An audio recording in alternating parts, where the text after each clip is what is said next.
Oh, it's working. It's working. All right.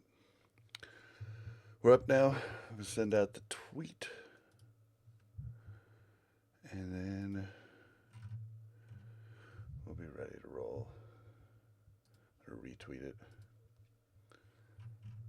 Like the bot that I am.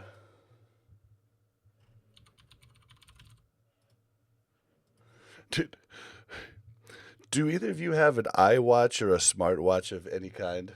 No. No, I don't. Okay, well, I love it most of the time. But when I'm like doing something where I'm really concentrating on something, like or I'm like questing in WoW, or I'm like raiding in WoW, or I'm really intent on something, I get so frustrated when I get like a whole bunch of notifications on my watch. I'm like, what? Oh, okay. Mhm.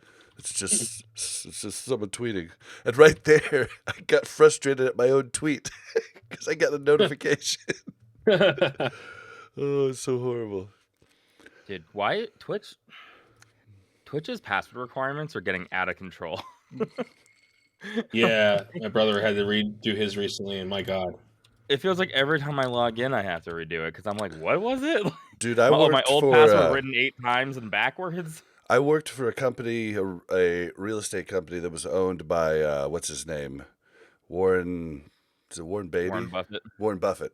It was owned by his electricity company, and so we were bound by the same IT rules.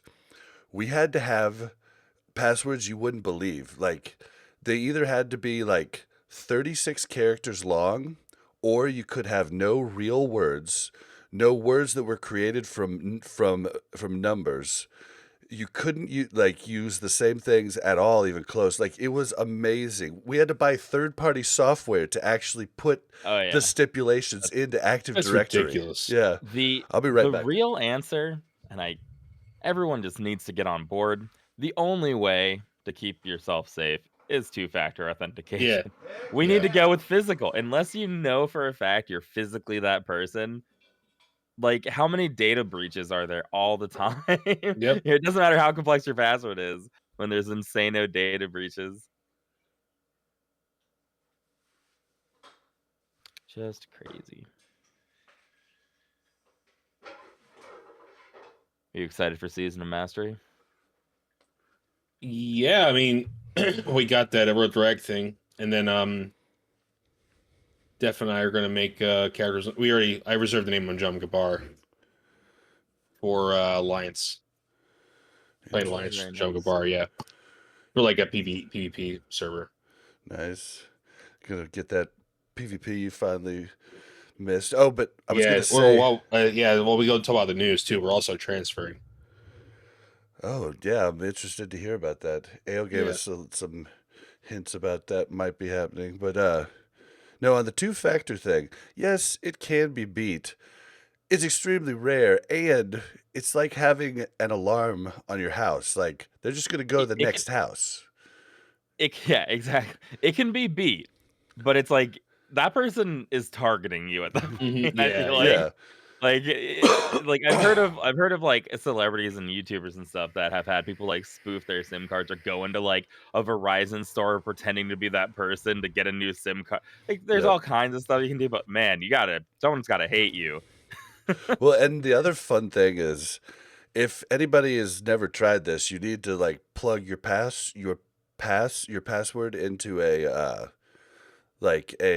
site that actually Oh reads how yeah. fast you can brute force it. And these people think they have these great passwords. It's like, this can be brute forced in 4 hours. Well, that's the thing. It's like I understand that. That's the thing. It's like the difference between how complex of a password you need is like it's so small that I'd rather just have some other thing. So either like LastPass or something that's just like auto filling from like encrypted password, like third party service, or just like two-factor authentication. Or honestly, a big long sentence, like the more characters you add, the harder and harder it gets. So just like a long But sentence. I don't want. I don't either. But all I right, don't well, want. we gotta get this show on the road. Especially my Twitch. Hack my Twitch. Go for it. Who cares? What are you gonna do? All right, this is just for me. Welcome to Warcraft Reloaded, a podcast brought to you by Mash Those Buttons, covering World of Warcraft Classic, TBC Classic, and its community. I am Bobby, also known as Blazin' Bob, and today I'm joined by Ryan, aka Cognitive Pit, also known as Yip.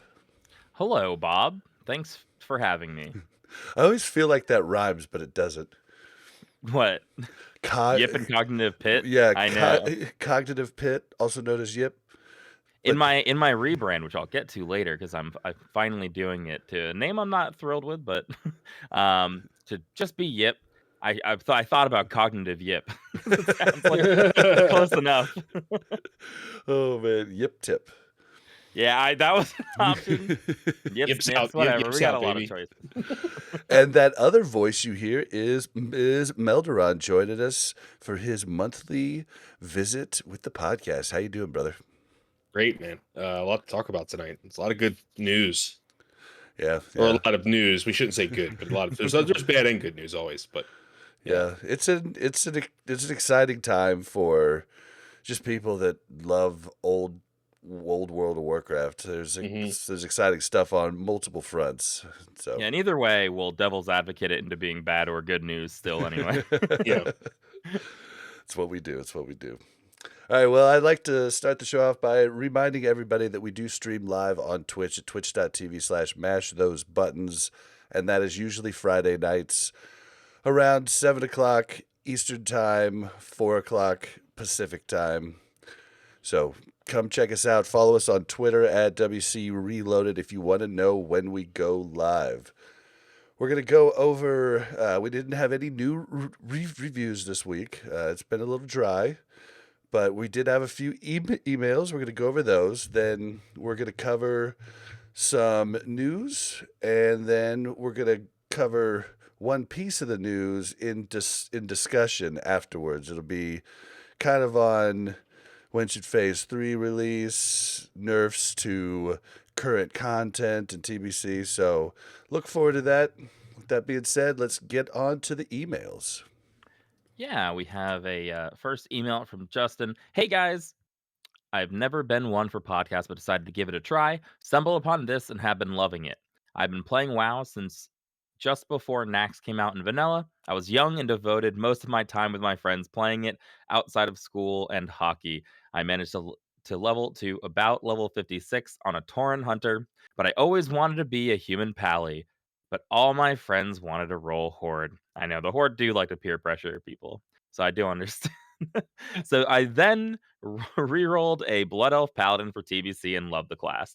Fast forward what feels like a few centuries, I've grown tired of the retail community, but find it hard to keep pace with the classic time frame. Just starting back at it now, but only being able to play a few evenings.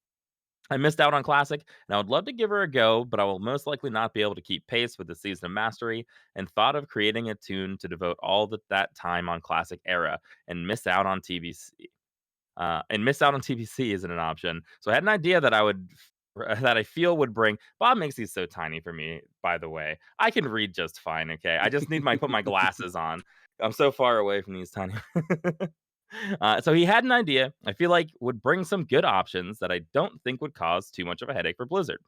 Have a handful of classic era servers to increase population on those servers, but still allow you to move your character to TBC, then onward to Wrath of the Lich King eventually, so one could see all the content at their own pace. I think it would make so, I think it would also make some cool options for speed running through each expansion without being time gated.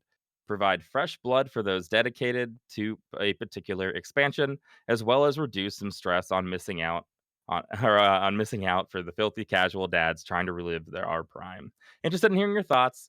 Just for the Alliance, except for gnomes. Justin, thank you for that email. That's actually an interesting idea. I actually like that idea because the whole classic era scam, which until they refund all the people who copied their character over, is a huge scam. Yeah, because it's going to be free for Season of Mastery people to move there. So it would be cool to have some option, even if Because it doesn't really matter if you go join if there's 2 classic era servers or something, and then you could have more population with people trying to level at their own pace and playing that expansion, moving on to the next expansion when they want to. That is cool. How big that would be, I truly don't know, but I think it would be cool to have an option, especially if they're going to keep those servers up anyway. It seems like a pretty simple thing to implement. Yeah, because you can't take someone from Season of Mastery to TBC, can you? No, you would not be able to, right? That's interesting. Yeah, so having some sort of ecosystem, because this is a problem going forward that I've been thinking about, where what do you do with like TBC and Wrath of the Lich King if they release classic Wrath of the Lich King? Where are all these like classic era servers going? But if classic era ends up out on its own ecosystem where maybe there's 1 or 2 TBC servers, 1 Wrath of the Lich King server, and people can just sort of like go up at their own pace, maybe you get a server that has enough people on it that is worth playing on. It's tough. Maybe they should poll it. That's what they should do. They polled some other stuff before. They should poll this too, because if there's enough people interested, I think it's a really good idea. A poll that's available on the freaking launcher, guys. Yeah, to everybody. Yeah. Yeah, I think it's a pretty good idea, and I don't know. Yeah, you're just like, there's some people that might want to go by the rules that were in Classic, and before they go to TBC, so they might want to level to 60 just on Classic Era. Maybe they don't even want to raid; they just want to get up, and then they have no option to move to TBC after that. I'm not one of those people, but there could be people like that. Yeah, it's interesting that Season of Mastery comes out, and other than Classic Era, which I guess you can make a new character on Classic Era. You can. But I guess that's the only vanilla leveling experience that exists is on dead servers, which is kind of unfortunate. Like you can't get a real authentic classic leveling experience, because even with Season of Mastery, things are going to be wacky and different. Yeah, I think the hardcore Classic Era server is still fairly poppin' ish. Would you say that's correct, Melderon? Sorry, we'll say that one more time. What's poppin'? The hardcore challenge Classic Era server before Season of Mastery and all that was probably still pretty poppin' compared to all the other ones. I think all the non TBC hardcore guys were doing on Era. Yeah. I mean, it's the only place you could really do it. But yeah, it's just that's pretty much this the only weird people that are nebulous. playing. Yeah. Well, thank you, Justin. I think that's a really good idea. For now, just come play TBC. It's a much better game. Yeah, in my opinion. It's pretty good. You're not having leveled through vanilla again. Not to, disparage it, but as someone who has to work and not always play WoW, I think that TBC leveling, you're not gonna miss vanilla leveling a ton. You still get that 1 to 60 experience. You can go see old Azeroth and enjoy it, but it's kind of like curved out a little bit better anyway. You may as well just do it there. Okay, so we have 2 more. The next one, 5 stars. I have a question for the self-described best warrior in the world. Is that how I've been talking? That might be true. I'll have to look into it. Yip. As a student of linguistics, I'm intrigued by the way you talk. Do you mind sharing where you grew up? I don't mind sharing where I grew up, but I don't know if it's helpful. I was originally from New England, so when I moved down outside of Philly, I had to drop my small baby Boston accent I had. I was parking cars on Harvard Yard. I said a big one as a child was the word hut. I feel like you parked the car park's hut today, and down here everyone just says hot, and I had to learn to say hot like that. So that was cool. But I actually had a horrible speech impediment when I was a child, so I don't think I ever really had any accent. I had to take a lot of like speech classes when I was like in preschool and kindergarten because I couldn't say words. Dude, you never told me that. At the time, well, it's like I don't have a lot of experience with it because at the time I didn't know I had one. So it's like it's really hard for me to remember because I remember being really mad. I had a friend who had a lisp who didn't have to take speech lessons, and I was like, "What the heck? He sounds different than I do." and I was really bitter about it. But I have a very specific memory. I couldn't say the word girl. I used to think that the word girl was like too hard of a word to get out of my mouth. So I must have had a serious thing going on. I just can't remember. Did you get stuck on words? Oh yeah. So like if even like after that age, stuff like certificate, statistics, I'd be like, duh, like I still think I do. I still think I'm the same way because we're doing KT the other night, but I notice it in rate if especially when I'm panicked, I can't get a word out. So like I want to say interrupt, and I'm just like like I just can't think. I just like can't get it out sometimes. So That's I so think that's probably where it interesting. comes from. Well, see, for me, I grew up, and I mean, early in my life, like through probably 6th grade. I mean, I had a nasty stutter, and I talk like this. I mean, it was nasty. Went to all kinds of speech therapy, and then in high school and college, it turned into getting stuck on words that started with A and B. So I got real used to the joke in college when I'd be like, "Hi, my name's Bobby." They'd be like, "Did you forget your name?" Yeah, it's funny joke, funny joke. That's rough. Oh yeah, but yeah. Besides that, the only thing that I ever said, like word wise, that was wrong was "warsh." My parents always said George Washington when we're gonna put it in the warsh, and I had a girlfriend of about a year and a half break me of it. Every time I said warsh, she said what? I said wash. And I'm still thankful for her to this day for breaking me of that. But wow, that was a tangent. Yeah, it's a tangent. I have a lot of weird influences. Half my family is Boston. My dad's like, I don't know what it is, but says stuff like "I dear," like you Yeah. get a mix of things in there. Yeah, as a Philadelphian, it took me a long time to stop saying water I and stuff know like that. what a wooder. You Yeah, see, so I was, these training guys. myself to say water, yeah, Yeah, yeah. I mean, Philly is a special. I have a fondness for that Philly accent, but uh, it is like jarring people. Like, anyone got some water, you guys? Yeah, I yeah, don't know. water. You got some water ice? John. The Yeah. John, bring me the John. We has more here. Great, good tangent question. Also, after hearing the Kim episode, I would like to formally invite Kim to join our guild and manage the bank. They say that the only greater joy than progressing through the Lady Vash fight is learning the fight a second time with a new group of people. That could be true. If you're on a different server, Kim probably would like to learn the market of a different server and do double the work he does now. I'll definitely make sure to send him your way, uh, and see if he's got the time for it.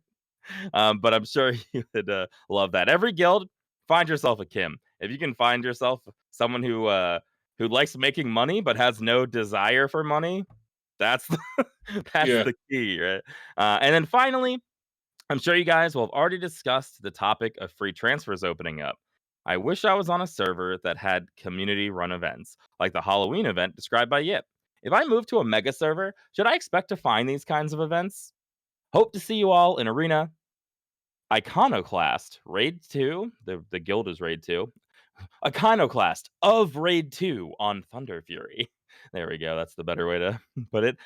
Thank you for all of that. As far as the community events, I have no idea because as far as I'm concerned, Alliance Whitemane sign is not a mega server Yeah, I know. any longer. I mean the turnout there was like I probably it sounded bigger than what it actually was probably as I'm describing it. If you're Alliance and on Benediction, the population is probably big enough to have these events. Whether or not people are doing them, I don't know. If you think community events are something really fun, I would urge you to find your closest role playing Yep, I server. was about to say That's RP server. that's usually where if you like community events and people just like chatting and like making friends, I feel like that's where you do it. Because even raiders, like even if I want to make friends, it's like I just don't have time. I've got 24 friends I'm raiding with that I'm like concerned with. It's hard to like go out and meet like it's kind of, some of the people in our guild are like recluses. They don't know anyone from any other guild, and I feel like that's kind of the common thing for really raid heavy guilds. So roleplay servers are good for that. Yeah, but we are going to talk about free transfers here in the news shortly, and Yep. probably not gonna be too happy about it. So stay tuned for that. And then finally, I can finally rest easy because I knew for a fact that we had one extra wipe on KT. We got another email, KT wipe count. Yep, you aren't crazy. If you look at the trash fights, if your KT fight doesn't get to phase 4, then you will see trash fights listed as Thaladred. So they won't show as a KT wipe. You did more attempts than 3 on your KT night kill night. Congrats on the 10 of 10. So I appreciate that. I know because I I know that we had another attempt, but because it wasn't in the logs, I decided to just like pretend I'm in another universe. But I know that we did an attempt where it went really bad right from the beginning. I think right away, like 1 or 2 DPS died to Thaladred in phase 1. I think like Sanguinar didn't get our bear tank didn't get thrown on Sanguinar, and he just like ran all over the place and died in the middle where he was gonna AoE everybody. And I remember being like, let's just wipe it. I was like, let's wipe now and just start over. And that was the one that didn't show up on the log. So I thank you for finally I can rest. I can feel at peace in my brain because I had in my head, and also the time. I looked at the time where I was like, look at these polls. Why were we there Well, so late if we only did 3 attempts? and I thought the same thing, but I just totally shrugged it off as well. I'm just an idiot. It just didn't happen like that because I was like, I Yeah. feel like we've been here for longer, and I was thinking in my head, this isn't going to happen tonight, type of deal. Yeah, exactly. In my head, I was like, wow, we're not going to be able to do it. Not only that, someone in the guild messaged me, oh, we're doing it now. We're regression rating. And I was like, we would really say that after 2 attempts that both went like pretty decently. We would say we were regression rating. And it's like, nope, we we we just had one really horrible attempt that we excluded. So thank you so much for that and letting me know that I'm not crazy. And we didn't do it in 8 attempts. We did it in 9. We're not anywhere near as good as I thought we were. Did you have that problem ever, Melderon? Sorry, about the logs. To be honestly, I don't go through logs. I look at what I parsed in a fight and then I stop looking at them. So I don't know. You'd better off asking. We have like, so I know Al looks through them a lot more than I do. Navik, Talix, like more some of the other officers. I just kind of don't. Unless somebody does something egregiously stupid, then I don't really look at them. Yeah, I think that's fair. I yeah, think everyone would drive themselves crazy if every single person yeah, scoured logs. yeah, yeah. We used to be very hyper on it in Classic because there's so more people and stuff, and there's a lot more intricacy. And I think some of the stuff that happens in Classic, like especially with like you guys play Warriors back then, you know, Yeah. certain uptime, sundering, and stuff like that. Yeah, Yeah. Yeah, that was more important to call out. yeah. Well, I don't know if you you might not have heard, but we realized for the longest time a couple weeks ago that we weren't Curse of Wrecking anymore. So these are these are log things that we're discovering as Well, I look through. and that's another thing about logs is that it drives me nuts sometimes because I was looking the other night and I was trying to find where I could find because I did Curse of Wreck this last week and I wanted to see my uptime because I felt like I did a good job of it, and I couldn't find it anywhere. And I'm just like frustrated. Like I could find Curse of Elements, but no Curse of Wreck, and I'm like, what the heck? And so it's driving me nuts. So Why couldn't you find it? I don't know. I still don't know. Oh, I I just gave found it. up. It was good. Your uptime was good. I think it was 85% across all bosses, but that includes like lurker submerge time and stuff like that, where you can't have it up like 100% of the time. So Well, and it was good. sometimes, like, basically, on the big AoE packs, I'm going to put it on as many mobs as I can before they call for AoE because me not having seeds up seems like more of a loss than getting it on the last couple mobs, you know what I mean? So, Makes sense. like those huge packs at the ring and SSC before lurker, like I'm going to get it on Yeah, the the big technique. guys, Yeah, but yeah. not really the small guys, you know what I mean? I think that's a good way to do it, especially when like the honor guard is with the melee get on first, and in our guild just popping it on that and stuff is nice. But yeah, the trash is important overall, but It's like you guys just started wrecking. We're not gonna come back and be like, "Your trash up time." But basically, if I do a job, whether I want to You do want to the know how job to or do not, it. I want to do it well. You know what I mean? It's like it's just the way I am. I want to do whatever I'm supposed to do well, and so I just wanted to see, but I was Yeah. unable to find it. Well, I'll help you. I'll help you after this, and we can go through. But those were the emails. Again, like Bob said, no reviews are making Bob sad. Mel didn't even show up today. Mel Melorina, our Mel, didn't show up I today. showed up. She's crying in bed because of no new reviews. She said she couldn't show her face. Says, oh, the shame. But thank you guys for your emails. We always appreciate them.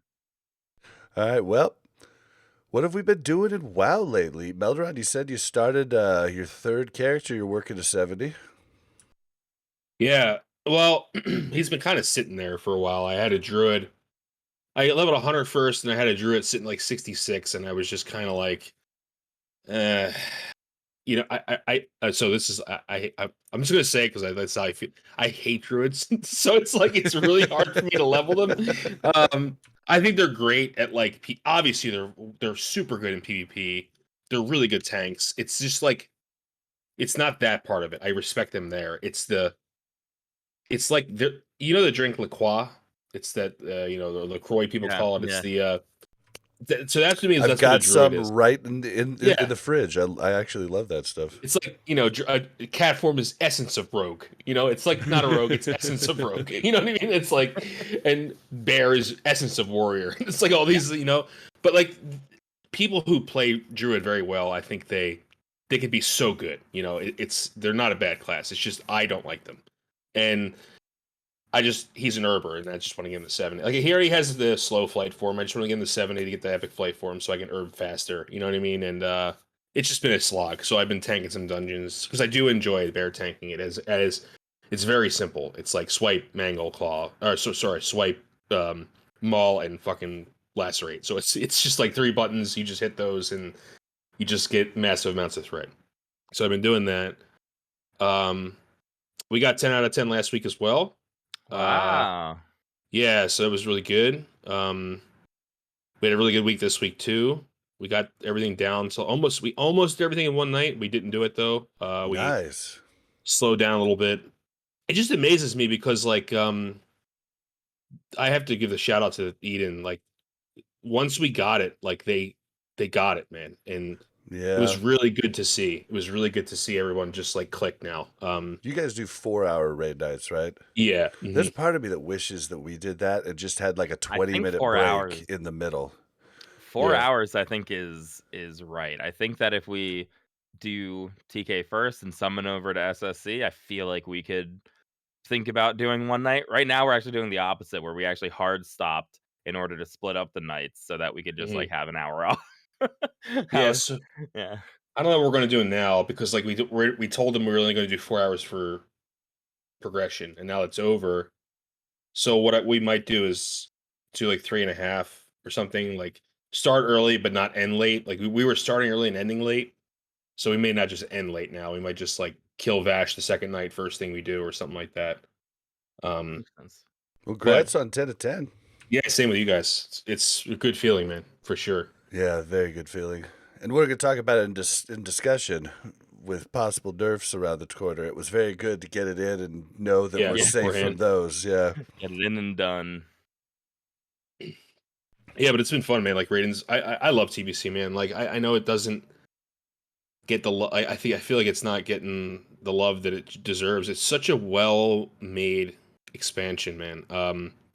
Yeah, there's a lot more downtime, and I enjoy that. Like I really really do. Same.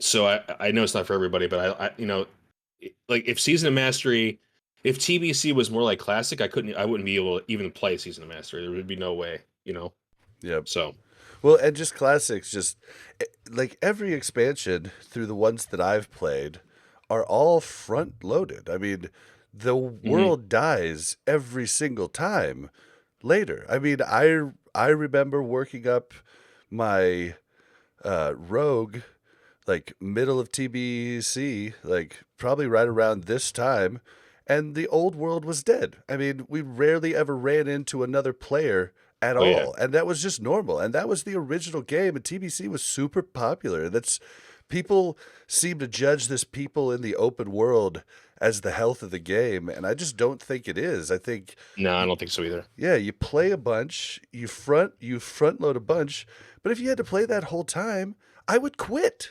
Like, Yeah. so it's just like you do I your love time that at I the raid beginning. log and play arena, and that's it. That's what I We- do. I I- do dailies. Yep. That's it. I was joking the other day. Someone was like, "Oh, they're gonna implement war mode," which I think that like lets you turn on PvP, or maybe they were saying horde versus horde. I don't even know what they're War saying, but mode. I don't care. Yeah, it just Let them do it. I don't even like. I just don't even care anymore because I'm having a blast doing my raids and then doing arena. And any of these Yeah. outside changes are unaffecting these two things. I'm pretty happy. Like I'm enjoying the time I'm playing at a much higher level than I think I was enjoying my time playing in vanilla. Like I couldn't agree every with you more, raid, dude. Yep. every raid I'm having a blast. Arena is a blast. It keeps me up. I'll be tired and I'll be like, a couple more games. Like let's Yep. Yeah. keep going. And the raids are so engaging, man. My God, Yeah. the fights are so well designed. I don't know. Yeah. Yeah. No, it's a totally different. It actually feels like we're raiding now. Before Yeah. Nax was cool, and I feel like when we came into Nax, we all felt the same way. We're like, wow, it actually feels like we're progression rating Yeah. for the first time. But now it's like we're right at the beginning. There's still so much to see, and like this tier has been really, really good. Yeah. So Yeah. I'm I always said the next is a TBC raid. I always felt that. Yeah. yeah, I it think- definitely feels like that. Yeah, I think I'm completely fine with it. I plan on going hardcore when Wrath comes out, but like I think it's good for people that don't have a lot of time. It's actually healthy for the game. I think what retail has done is taken away that health and make you start over at every tier instead of Mhm. it actually being a progression through. And I think that's one of the biggest problems with retail. And so I don't think it's a bad thing at all. You can tell by, Ironforge.pro, the rating scene is still big, and it also depends on the server you're on. There are definitely dead servers. We'll get into talking about that, but Yeah. Yeah, I mean, I've been going into my office more, which I didn't do for all of COVID. I just worked from home and could get on WoW whenever I needed to be on WoW. And I was thinking recently, now I'm going back and like coming home and having to raid like pretty soon after. I'm scarfing down dinner, and if I had to do this for all of vanilla, Yeah, I bro. don't know if I would have been playing for all of vanilla. Can we all It's just like a sit lot. back and think that COVID, like, it's terrible. A lot of people died, but like for vanilla fans, I couldn't think it could have happened at a better time. Like, because It Yeah, it kept blew it everyone up. there. Yeah. Yeah, I remember we had just gotten through queues not being really a big thing, and then boom, everybody was like made to stay home. The lockdown happened, and queues were back. Boom, right there immediately. I wouldn't They- be able to rank if it wasn't for COVID. To be honest, PvP. Well, yeah. Yeah. I mean, it's the same thing, and Yeah. it really reframes, I think, vanilla. And now that I'm playing TBC, I was kind of excited for TBC because I was like, oh, there's daily quests, there's all this stuff out in the world to do. But it actually it's a little bit of the opposite. I feel like there's less that you have to do. Yep. And you can just play at a high level in anything with just like playing a couple days a week, a few hours a week. It doesn't have to feel like you're giving everything to the game. So I'm in favor of it. I used to think like, oh man, if I had to get world buffs, like how could I even do that in the office? Like, what am I Yeah. gonna do? Yeah, there would have been a lot of people. That's probably another reason. Maybe we talk about how it just started happening with everybody, but maybe that trend wouldn't have happened had everybody still been going to the office, you Yeah. know? Yep. Would have been a lot Yeah. harder. Yep. Yeah.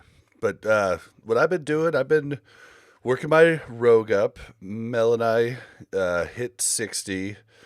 We've got all our craft. Oh, well, she's doing skinning and herbalism, so she got that all up, and I'm doing jewel crafting and mining, and those are worked up, and we're actually just working up as many of the green quests as we could possibly do in Azeroth before we go through the dark portal. So we'd like to be like level 63 or something when we go through. And then when we're 70, we should have a ton of quests to do at 70 and just make a bunch of gold. And that's basically what we're doing. But I did have to buy us both an epic ground mount because I just wasn't going, like, I wasn't going to trot on that 60% speed mount. How does it make you feel that I have 2 level 70 characters, and outside of the Tempest Keep attunement quest, I've never done a single quest in Shadow Moon Valley Oh, this entire that expansion. makes me think you're missing out on a ton of gold. I Yeah, know dude. I am, Yeah. but I don't like quests. I don't want to go I think starting with my warrior was a big thing, and not having the gold to respec, which is kind of like maybe ironic. It's just funny that I'm like, I don't want to respect to go do quests easily.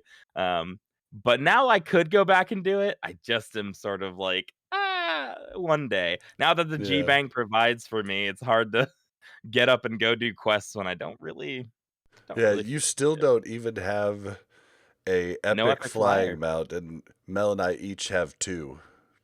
Not only do I not, I do not want one. Like, I was adamant. I was like, dude, especially to Kim, not saying that he would do this, but I was like, do not buy me an epic flyer. Do not give me money to buy an epic flyer. My birthday was recently. I was like, do not do it. Because just put that money in the guild bank or something. Like, I just don't want it. Well, and if you haven't lived with it, like once you get it on one character, you're gonna be like, Yeah. oh, okay, I Oh, yeah. can't do this on another character because it's such a huge change that you're just like, no, I have to have it. Yeah. And I'm also in a weird position where not only can I not afford one, I don't even know who I would put it on because my warrior does not go out in the world very often except to get into raid. I do have engineering though, so I can some clouds out in the world. But then my druid is a miner, so I could go around mining.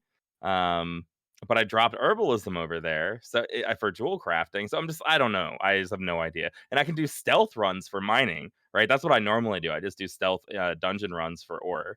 So I have no idea. But the druid, the druid unlocks a quest to get a mount in a heroic dungeon. There are all these options, and I'm getting stun locked. So I'd rather just I don't need it. Yeah, well, Let's see. yeah, that's basically all I've really been doing.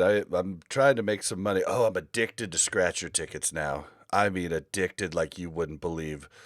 I'm currently sitting on 150 gold across all accounts because What? they're all on scratch. I mean, I've got like that's the only liquid gold I have at the moment because I just bought 2 epic ground mounts, but I've been addicted to scratchers, and the price of ore has been so much cheaper than what you get for. Oh, what are you calling your ore? Is that what you call yeah. scratchers? Yep. Oh, okay. Because they're literally Prospecting? scratcher Yeah. tickets, and Yeah. like Yeah. I've been getting living rubies, and I've got like every time I sell some, I buy more scratcher tickets, and it's just like Who's your jewel crafter? I don't think I knew you had a jewel Blazing crafter. Bobby. Oh, Because okay. I'm gonna Yeah. want the Panther on him Makes sense. for Wrath. So I didn't have a jewel crafter, and I didn't have a miner anymore because I dropped mining on Blazing Bob, and so I decided. I don't want to be this guy. Panther on him for Wrath. Is there a jewel crafting Panther mount, or is it like a trinket thing? Trinket. Sorry. It's the Okay, trinket that alright. improves stealth level. And I was like, I've- the jewel crafting Panther mounts came out in Mists of Pandaria, Yeah. which you claim you've never played before. it's it's also, I mean, it's also in TBC. I just don't think I'll get.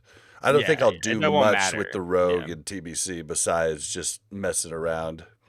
Well, we've been doing some, not very often, but Kim will sometimes enlist me or Stoof to scratch your ticket. Like, we'll prospect ore for him. He'll have like 1,000 of it and split it up so we can just do it for fun.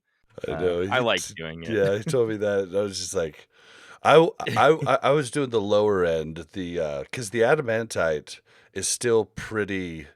It's pretty close. Like you're only making a little bit of profit, but the fell iron ore is great. And you're making a pretty big profit. Although That I'm gonna be honest with you. That doesn't sound right to me at all. How can that be? That fell iron ore. What price are you buying fell iron ore at? That's true. 45 to 50 silver a piece, and it's Okay. prospecting at 83 silver a piece, whereas you're Okay. In only my getting head, 10 more silver on the price of adamantite at the moment. And I screwed up because I told Kim that you can get the larger gems. It's just a lower percentage chance from the fell iron ore. yeah, I was Probably, surprised Kim brought that up. I didn't know he didn't know that. I was like, of course this guy's never prospecting fell iron. If he doesn't know, he thought you couldn't get any of yeah. the things. So But now the I market's probably going to be screwed on that, but either way. that's incredible. Um, I have been. What have I been doing? I don't know. I spend most of my time in logs these days. I feel like, because I don't know. I've got nothing better to do because, like I said, I like raiding and I like arena. So I've just been looking at what a lot of other warriors are doing, trying to get up to snuff so I can start fights with people in warrior discords and have logs to back it up. That sort of stuff. Um, Other than that, I don't think I've really been doing too much. I think I need to start doing more PvP. Unfortunately, I got to get back to BGs. It's AV weekend. Um, it's about to not be AV weekend if you're listening to this recorded, but AV weekend is just like honor grind time. And I have. You're allowed to play two? Are you allowed to? You're allowed to play two accounts at once. That's allowed.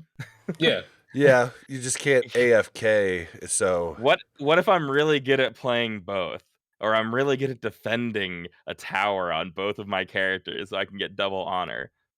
No one report me. But what I've been doing though is I like to go to that first alliance tower and I just wait there it's the by same thing myself. I do. It's the same Yeah. exact thing I I do. I solo defended it an entire game. They'll send 2 people or 3 people, and they're all in blue honor gear or PvE gear, and I'm just like, ha, ha, ha. That's literally my go-to, and I can't tell you how many times I've saved the tower, and if I wasn't there, we wouldn't have got that piece of honor. And we don't win every game, but I literally have defended it so many times. If I wasn't there, it wouldn't have happened. And The honor's good it's even if you good. lose. It almost Yeah. doesn't even matter because like, you get the bonus honor for towers, so you just kill all the towers, and it doesn't really matter who kills Drek or Van. It's extra, but you just But we it's do need to, I mean, we do need to get some honor banked because more off pieces come. Like I just wanna get all the pieces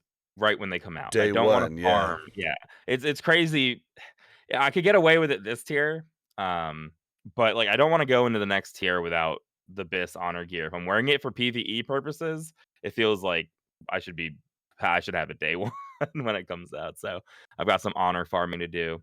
But other than that, I've been very raid focused these days. Well, Same.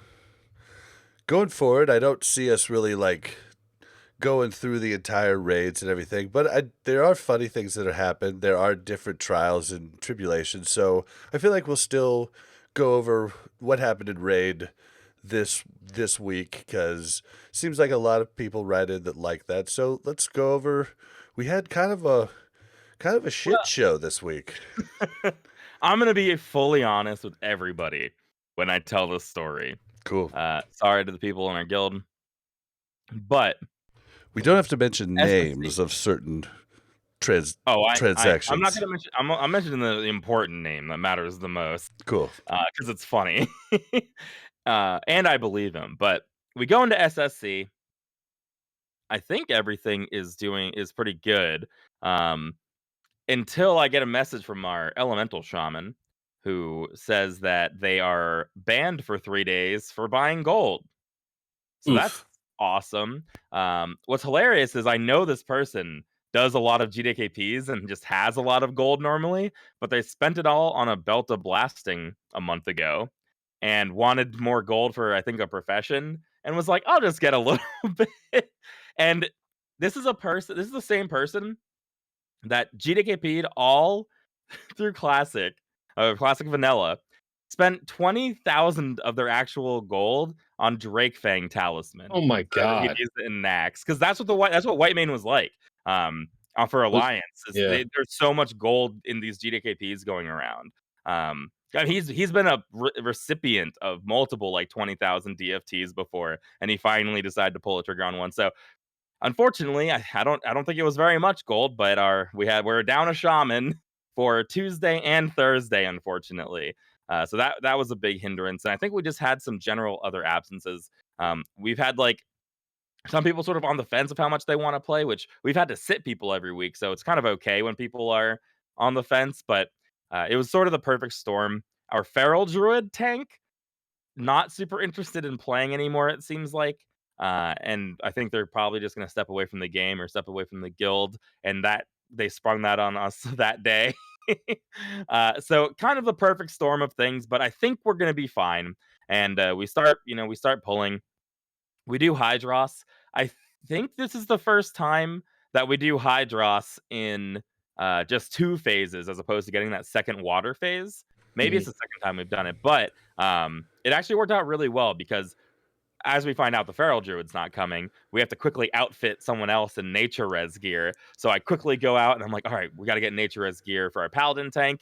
I get it all Although, together. I timed it. Took me 80 total minutes. That's pretty good to get a full set together, which it requires nethers, and no one in our guild had the nethers to blacksmith the nature guard gear. So it was good. We got it all together, well, and the paladin rules at that role. What's oh, I was just gonna say, like, we still can't get through that fight without one person pulling aggro, though. That was a super unfortunate event. We had a misdirect sapper, and the only thing that didn't get that resisted the sapper was the boss, and the boss flew out um, Well, right no, away. no. Then there was another time. The time I'm thinking of is when we transitioned to the first nature. No, that's what I'm talking about too. When FJ got pummeled or he got destroyed by the boss. So there was obviously there was like a dot or something on there. That's why it I ran over I'm there. pretty sure it was Curse of Doom because unfortunately, Ooh, if okay, then the sapper so wouldn't have helped then. so the only way you could use Curse of Doom, and this is one of the cool things I found out from Crix's Lock Talk podcast, is the only way you could use Curse of Doom is if the tank takes 4 or 5 seconds longer than the actual transition. So you could only do it if they're keeping it longer than the We can keep uh, it long. than the thing tells you. So maybe he was used to you keeping it longer and you transitioned earlier than he was used to. So that actually might be true because I was probably worried about having a new tank on the nature side, and I might have transitioned early. Okay, so that makes sense. So a sapper would that's good to know. I was thinking like, dang, if that didn't happen, it all would have been perfect. But still our best kill yet. So that felt really, really good. Um, we go to Lurker, and our raid leader dies, and we're playing, and I'm like, get our guild leader up, get Harscare up, who's been on the podcast, by the way. Get Harscare up. And he says, oh, I'm disconnected. I'm like, oh, dang it, disconnected. And because he's disconnected, we don't get that one submerge. We end up having 2 submerges, which I think that we probably would have one submerged him if we had our raid leader Hunter there to pump. And Lurker dies. Our guild leader is banned for 3 days. Oof. However, I know he did not buy gold. No freaking way. We know for a fact that this guy did not buy gold. Yeah, I mean, like, It just didn't yeah, happen. he's like However, he's never been a big spender ever. He works up a ton of alts. Like he never has the best stuff, only on his raid character. So he's never bought gold. the only thing that we could piece together is that within 2 days, like the last 2 days before he got banned, the thing he was doing the most was on his like 62 or 63 mage. He was slave pens boosting himself, and we think he got reported into an auto ban. Yeah, that's what it Um, sounds like. and when he tried to appeal it, they basically said like, "Hey, yeah, sometimes it's like some they said it's possible that it was a false like flagging, but you're going to be unbanned tomorrow." It's sort of like they're going for that 3-day ban, so they won't even resolve the problem fast enough to unban you. But that means our raid leader and guild leader missed Tuesday and Thursday. That's rough, dude. Yeah, so that was He a did get. really I mean, he did watch us on. He watched yeah, somebody on Discord. and raid leaded Yeah, from the the person he behind. watched though, It has such a bad pixelated stream picture. He sent us a picture of it, and it's like he's watching a game from like the 80s. It's so funny. But he did push us through. He pushed us through. Honestly, I don't know if there's anything else super exciting, but everything after that went really well. We actually tried Fathom Lord. We're kind of ballsy. We tried Fathom Lord while we keep the priest up the whole time, so that you just like tank the priest and rage because it's actually kind of annoying having the Fathom Lord boss freeze the melee on him. It's like a huge DPS loss on the boss. So we tried it that way. That went really, really well. It felt That was like easier, didn't it? it was easier. It's just like High King. I think killing High King earlier is just easier. I don't know. It just was really simple and easy. Whereas normally we kind of struggle with people like running back to the priest and the healers don't like, they're standing in the middle and sometimes I'll die. Like I think I died a week or two ago just because I take no damage at all, and then we'll push them to 75% with the priest up, and the healers just aren't ready, and I just get like pounded into the ground over 5 or 6 seconds when they were healing people to tornadoes. So this ended up being really easy. And again, I think we had 24, so we were like running 24 at that point. We didn't even have people on the bench to bring in. Melderon, have you ever tried that, Melderon? No, I've never tried it. No. Can you explain it a little bit? Yeah, so the way that we do Fathom Lore, so there's the 4 mobs, the shaman, the hunter, the main guy, and the priest. We bring the Yeah. priest away, just Yep. tank it elsewhere. And normally we kill the shaman, the hunter, and then we half The pet, half of the right? people. Yeah, the pets. Yeah. Half the people, or like the ranged, will run down and kill the priest, and then Yep. we'll come up and all kill kill Fathom Lord. But instead, you kill the shaman, the hunter, the pets, and everyone stays and kills Fathom Lord. And Uh, the DPS at that phase with everyone there is so fast that like he did, and I put in a bunch But of he mitigations. enrages, right? He enrages, Yeah, but Yep. yeah. you can just tank through it. I think he was doing like 2 to 2,500 damage taken per second on me, which is if you have all your healers right there, it's Yeah, true. actually not that big of a deal. I mean, what it could cause more problems in the future. We've only done it once, but I took like no damage. I put on insane avoidance gear too, because you have a lot of time to build threat early Mhm. on the main tank, or on the main guy that you fight who enrages. So it's really not. It didn't seem that bad of a thing. It seemed Oh, easier interesting. for our guild. So I'm Yeah, excited to try we've again. never done that before. Huh. Yeah, I've started seeing people doing it because I think the logs end up looking really good. So once you look at Yeah. the logs that other people are doing, it's like, wait a minute, the priest was still up. This is What what the I love about TBC because our guild would never try anything new ever in Vanilla Classic. Classic. Yeah. And like now we like try different things new, and it's because we can, because it doesn't cost like an arm and a leg every wipe, you And we're know? not gonna lose all our world buffs because we tried to do something. Exactly. We're not Yeah. gonna lose consumes either because 1, they're provided from the guild bank, and 2, so many more people are flasking than they were in vanilla, of course. So True. that's a big thing. And then after that, we crush everything. We wipe on Vash once. Which I'm seems not sure. par for the course. It's kind of Yeah, what that we seems do. par for the course.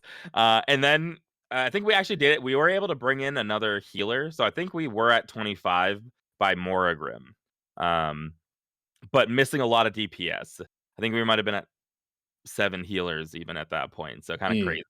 And I was worried for Vash, but yeah, Vash ended up being easy. So we totally crushed it. I was super stoked to see like, okay, maybe if our guild leader needs a night off, we're not gonna just crash and burn. That's always good good to Yeah, it's see. always good to know. Yeah. Yep. Yeah. So that felt great. Worried about KT though for Thursday. So Thursday ends up rolling around, and again, we're not going to have our bear druid tank going into it. That's what we think. So I make an arcane set for a healer because I've seen some guilds using healers as arcane soakers. So I'm no longer on that duty for now, and was able to actually tank the boss. And it was funny because I realized I don't know anything about the boss. I always just AFK in the corner, and I was like, "Do I need to do anything in that other phase?" When she like when a bunch of people show up. Like I just had no idea what that phase was because I just stand there. But I didn't have to do anything, and that's why I didn't know. It's very, very easy for a tank on that fight. And then we were very lucky because our druid did end up coming. Because things were looking very grim for us, we were missing a couple other people. I think we had 21 people when we did our first poll. 21 for 20. Alar. Yeah, so that was Oof. new. So normally every week we're benching people, and then suddenly, and again, two of the bands, they're not, that's not losing interest in the game. They're going to be back next week. Yeah. It's unfortunate that took place, but we were able to get up to 24 at one point, I think, and then back down to 23 for KT once we got there. And KT was okay. We just couldn't get him down. We just We were DPS checks are tight. fine. Yeah. We were 7 healers and Yeah, missing DPS 2 checks are people. tight. Yeah. We were missing 3 total DPS. One of them being a BM hunter who does a ton of damage, and one being an Ellie shaman who not just does damage, facilitates a lot of damage as well. Yep. We were missing a tremor totem in one of the groups. There was just so many compounding issues by having as few people as we did and missing that much DPS. But honestly, it felt really good. We were able to get to phase 4, but our paladin tank who was tanking the phoenixes kept getting mind controlled, and the phoenixes were getting like crazy loose. I can't really pay attention to that part, so maybe Bob has more insight. All I'm looking at is this fireball that's coming out to hit me. Yeah. That's bad RNG if he's getting mind controlled over and over again. Yeah. Yeah, there wasn't really much. And then, like, one of the big problems was, and I tried to fix it. I tried to fix it, like, in the middle of a poll and had to, like, make everybody wait for a second. But I was like, hold on, I'm trying to make a macro. Because nobody's using the staff enough. And so, like, Yip was like, put it to Shadow Bolt. So the last try, I made a macro that, mage could slot in, Arcane Blast or whatever. And so anytime you cast your main spell, you're also putting that buff out rather than have to hit another button. But that's a big problem. The eggs, we weren't getting enough DPS on them. And then, like, but that could have just been, like missing DPS too, Yeah, I mean that's the thing is missing 3, and not just That's huge. 3 good DPS, Yeah. like 3 solid DPS. One being a shaman, just super unfortunate. And then one being actually I mean, I don't know what I would say actually was missing because we have people who sit, so it's multiple people who ended up missing. But it's either like a high 90s parsing feral druid or a high 90s parsing rogue. It was gonna be damage. It was gonna be another interrupt or another person using the dagger. But we still felt like we could do it if we had more time, even with being that gimped. So I feel really strongly about next week. I just hate that everyone feels like, okay, we did 10 of 10 and now we couldn't do 10 of 10. Yeah. But it really was like a perfect storm of things coming together, and doing 9 of 10 without your raid leader and down people, I feel still pretty happy about. And yeah, KT instantly becomes a pushover once your raid understands the mechanics and makes DPS checks. But if he can't make DPS checks, he's not a pushover anymore. Like it's like a light switch. If you can't kill eggs or kill shock barriers, you're gonna wipe. That's just, I feel like how that fight is, Yeah, exactly. Yeah. So I mean, I still feel good. I think next week we're gonna crush it. We'll let everyone know that when we crush it. But I was definitely I don't want to say I was reminiscent of you guys, but I think last time you were on, you mentioned like going in at 24 and not even like attempting. Yeah, we had such a hard time filling roster for a while. That was our biggest thing. I feel like, we lost 2 solid weeks of progression. And that's exactly what we went through. Stuff like that, like fights where we killed. We weren't on. When we were having these issues, we couldn't even get the Vash and KT, but we would wipe on fights that we normally wouldn't, and thankfully, like, stuff is aligned and we have like +1 in our roster now, and then, we are transferring, so we hope to have +4 to 5 soon. You never told us about that. in your Well, yeah. what you've been Last time I doing? was on, we weren't. We didn't decide. So So we were going to transfer this week coming up, like this next week coming up, like I guess when people are listening to this. But since Blizzard had that announcement, we're going to wait and see if Skyrim is indeed one of the low pop servers, so we can get free. Because otherwise, I'd spend $150 or something, right? So 100 or $125. So we're going to wait. We're going to go to Fairlena. It looks like. Oh, wow. Um, so it's going to happen. I mean, I know we didn't transition to this topic yet, but it looks like, eventually, I think what's going to happen is Benediction is going to be an Alliance server, Fairlene and Whitemane are going to be Horde servers. That's what it looks like. I know. It's sad, but that's what it looks like. So we're basically gonna have 3 mega servers. That's what I call by the end of the game. Is going to be 3 mega servers. That's what it looks like. It's really Yeah. sad, but yeah. Yeah, it's absolutely going that way. I was talking to someone in our guild trying to get them back. I was like, "Come tonight, we need extra people," and he was like, "I unsubbed. I'll probably be back for ZA." And I was like, "Come ZA, this server is gonna be Yeah. an absolute nightmare." Well, that Yeah. actually works out perfect because that's the first bit of stuff we have to talk about in the news. So first off, in the news, free transfers are upcoming. And yeah, so they haven't exactly announced it, but I don't think they're going to have stipulations that they should, and I think it is lazy as fuck. Like, I do not think you should be able to. I think, if you want to transfer, you should have to go to where you're the lower population, but I do Yeah. not So think basically, what's that's what's happening going to there? happen. They're specifically allowing low population servers to transfer to high population servers. That Yeah. is their idea. So in my head, okay, they want to condense the low pop servers, let people come to the high pop servers, kill the dead servers.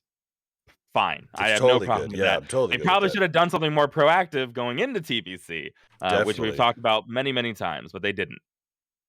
But Yep. there's no faction restrictions. So not Right. only are they not just killing dead servers, they're also deciding we don't care if there are mega servers anymore. We actually maybe are wanting there to be mega servers, Nor do and we we're care gonna about the existing, balance that exists on these servers either. Like yeah, uh, they don't Yeah, faction care. balance. basically, Yeah. Whitebait is going to, the final knife is going to be struck to us when this hits if they do not make it so that, like, I feel like, we should, like, Alliance should be allowed to transfer to us. Horde should be allowed to transfer to Benediction. Alliance should be allowed to transfer to Fairlena. That would be the healthiest thing for the game. Like the result of that, hopefully, in an ideal world, would be the healthiest thing for the game. What it could end up, though, is because some of these people on small servers are used to faction imbalance already. Like the small servers have imbalances already. They're already playing PvE, even if they're on PvP servers. So I think maybe Blizzard thought that people won't transfer. Why transfer to where you're going to be faction imbalanced? Let's just stay on a small server and be like the kings of our own little private, our own little private island. We can be the kings. Why would we go to Whitemane where we're going to be there? We're going to be outnumbered and we can't go out in the world. When hey, I'm on I don't know what are some of these servers? Incendius. I'm on Incendius, and I get to mine as much as I want. There's a lot of benefits to having a tiny one faction server. So I think that they just thought in order to fully kill these servers, we just got to let them go to whatever faction server they Yeah. want. Yeah. Yeah. It's sad, but like we're happy. Eden's happy because we were gonna spend a whole shitload of money this week. Oh, yeah, But definitely. But just think about this. Like, you're going to end up with this. Like, you're going to go to Fairlena, and it's just you're going to Fair end. Scarum. It's gonna be Yeah. called Fair Scarum, yeah. Yeah, you're gonna end up exactly where you left off, Yeah. and that sucks. And I think if they did open up the free transfers, I think a lot of people would band together, and there would be alliance guilds reaching out to other ones and be like, "Are you guys taking yours? We're gonna take ours." And I think the community would figure it out. But they're not even giving that a try. You know, like why not give it a try to start at least for a few weeks? You know, that's where I'm at. I think that they just wanna expedite the end game, and maybe that's a good thing. Like, you know what? This is where all the servers are headed. Let's just like why fight it? Let's just do the thing that it's like the easiest option for everybody. But not And really honestly, though. What it's going to do is it's going to screw us, Yip, we're already because screwed though, right? Because we're already on the low pop, and we're already it's going to get trending. worse though. And then Yeah, but they know. if we want to change, it's going to cost us a boatload of money, and Yeah, but Right, right. they're it's kind of really like screwing us. it's kind of like we said though too. None of us really go out in the world that often. Maybe for questing, you're going out in the world or doing your dailies or See, going out I in the world. do, but I But really don't raid have and problems out but on the world. I'll be exactly. So honest. raid and arena are the most important things, right? And the biggest problem on some of these small servers is they can't find people to raid on with. Correct. And Yeah, that's the issue. sending those people into small servers, like, hey, come to Whitemane where there's actually like when I had to go do heroics, I talked about this on the podcast. I had trouble as a tank finding people doing heroics. Like, is that what people really want to go transfer into? No. So they're gonna just let people transfer into what they want. And honestly, Well, this should upset me more. I'm upset, but I almost feel like I'm tired. It's sort of just like I I am can't only get definitely upset so many times. I'm definitely tired. And as someone who goes out in the world quite a bit with both characters, to be honest, I do the dailies. I honestly don't have problems there. Yes, I will have PvP interactions. I definitely have people that are on my kill on site list on spy. But most of the time, I'm doing my like today I was doing my Blades Edge Mountains Simon Says quest, and a mage, an undead mage is doing it right next to me, and we're cool, like Yeah. we're doing our thing. But sometimes someone attacks, and then we go to bat at each other a little bit, and it's cool. The problem that we run into each week is SSC. TK, no problem at all. SSC, it's literally like a 4 death walk. Jesus, really? I'll end up using if you want to go normal. If you take like an invisibility pot, I pull out my pet, and then I do like a bunch of different things to like get there quicker, but they literally kill you instantly as soon as they can, and there's just like 70 people outside of SSC just killing And you the thing is, multiple times before you get they're in. not waiting for raid.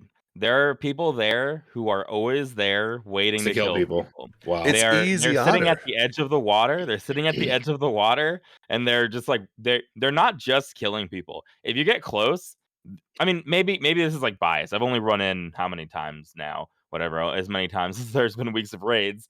Um, but it certainly seems like they try to get you as far away from the instance as possible.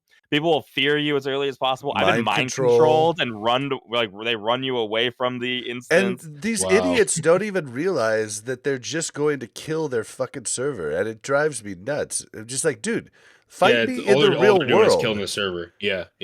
Yeah, Yep, you're absolutely right, dude. they want us to pay to transfer off. They're I trying just to don't get us understand to. why people would want a server like that. Like, you want to have Horde and Alliance at a near equal, like, why would you grief people? All it's going to do is literally turn that server into Skyrim. And from someone who knows, like, I've been on Skyrim since fucking, Classic launch. We've had 0 Alliance since Phase 2 of Classic. It sucks, dude. Well, and then It sucks. Yeah. you get this like no brain response from so many people. Oh, you shouldn't have rolled on a PvP server. Shut up, dude. That is isn't the PvP. most That is not little PvP. brain response you could ever have. No, I enjoy PvP.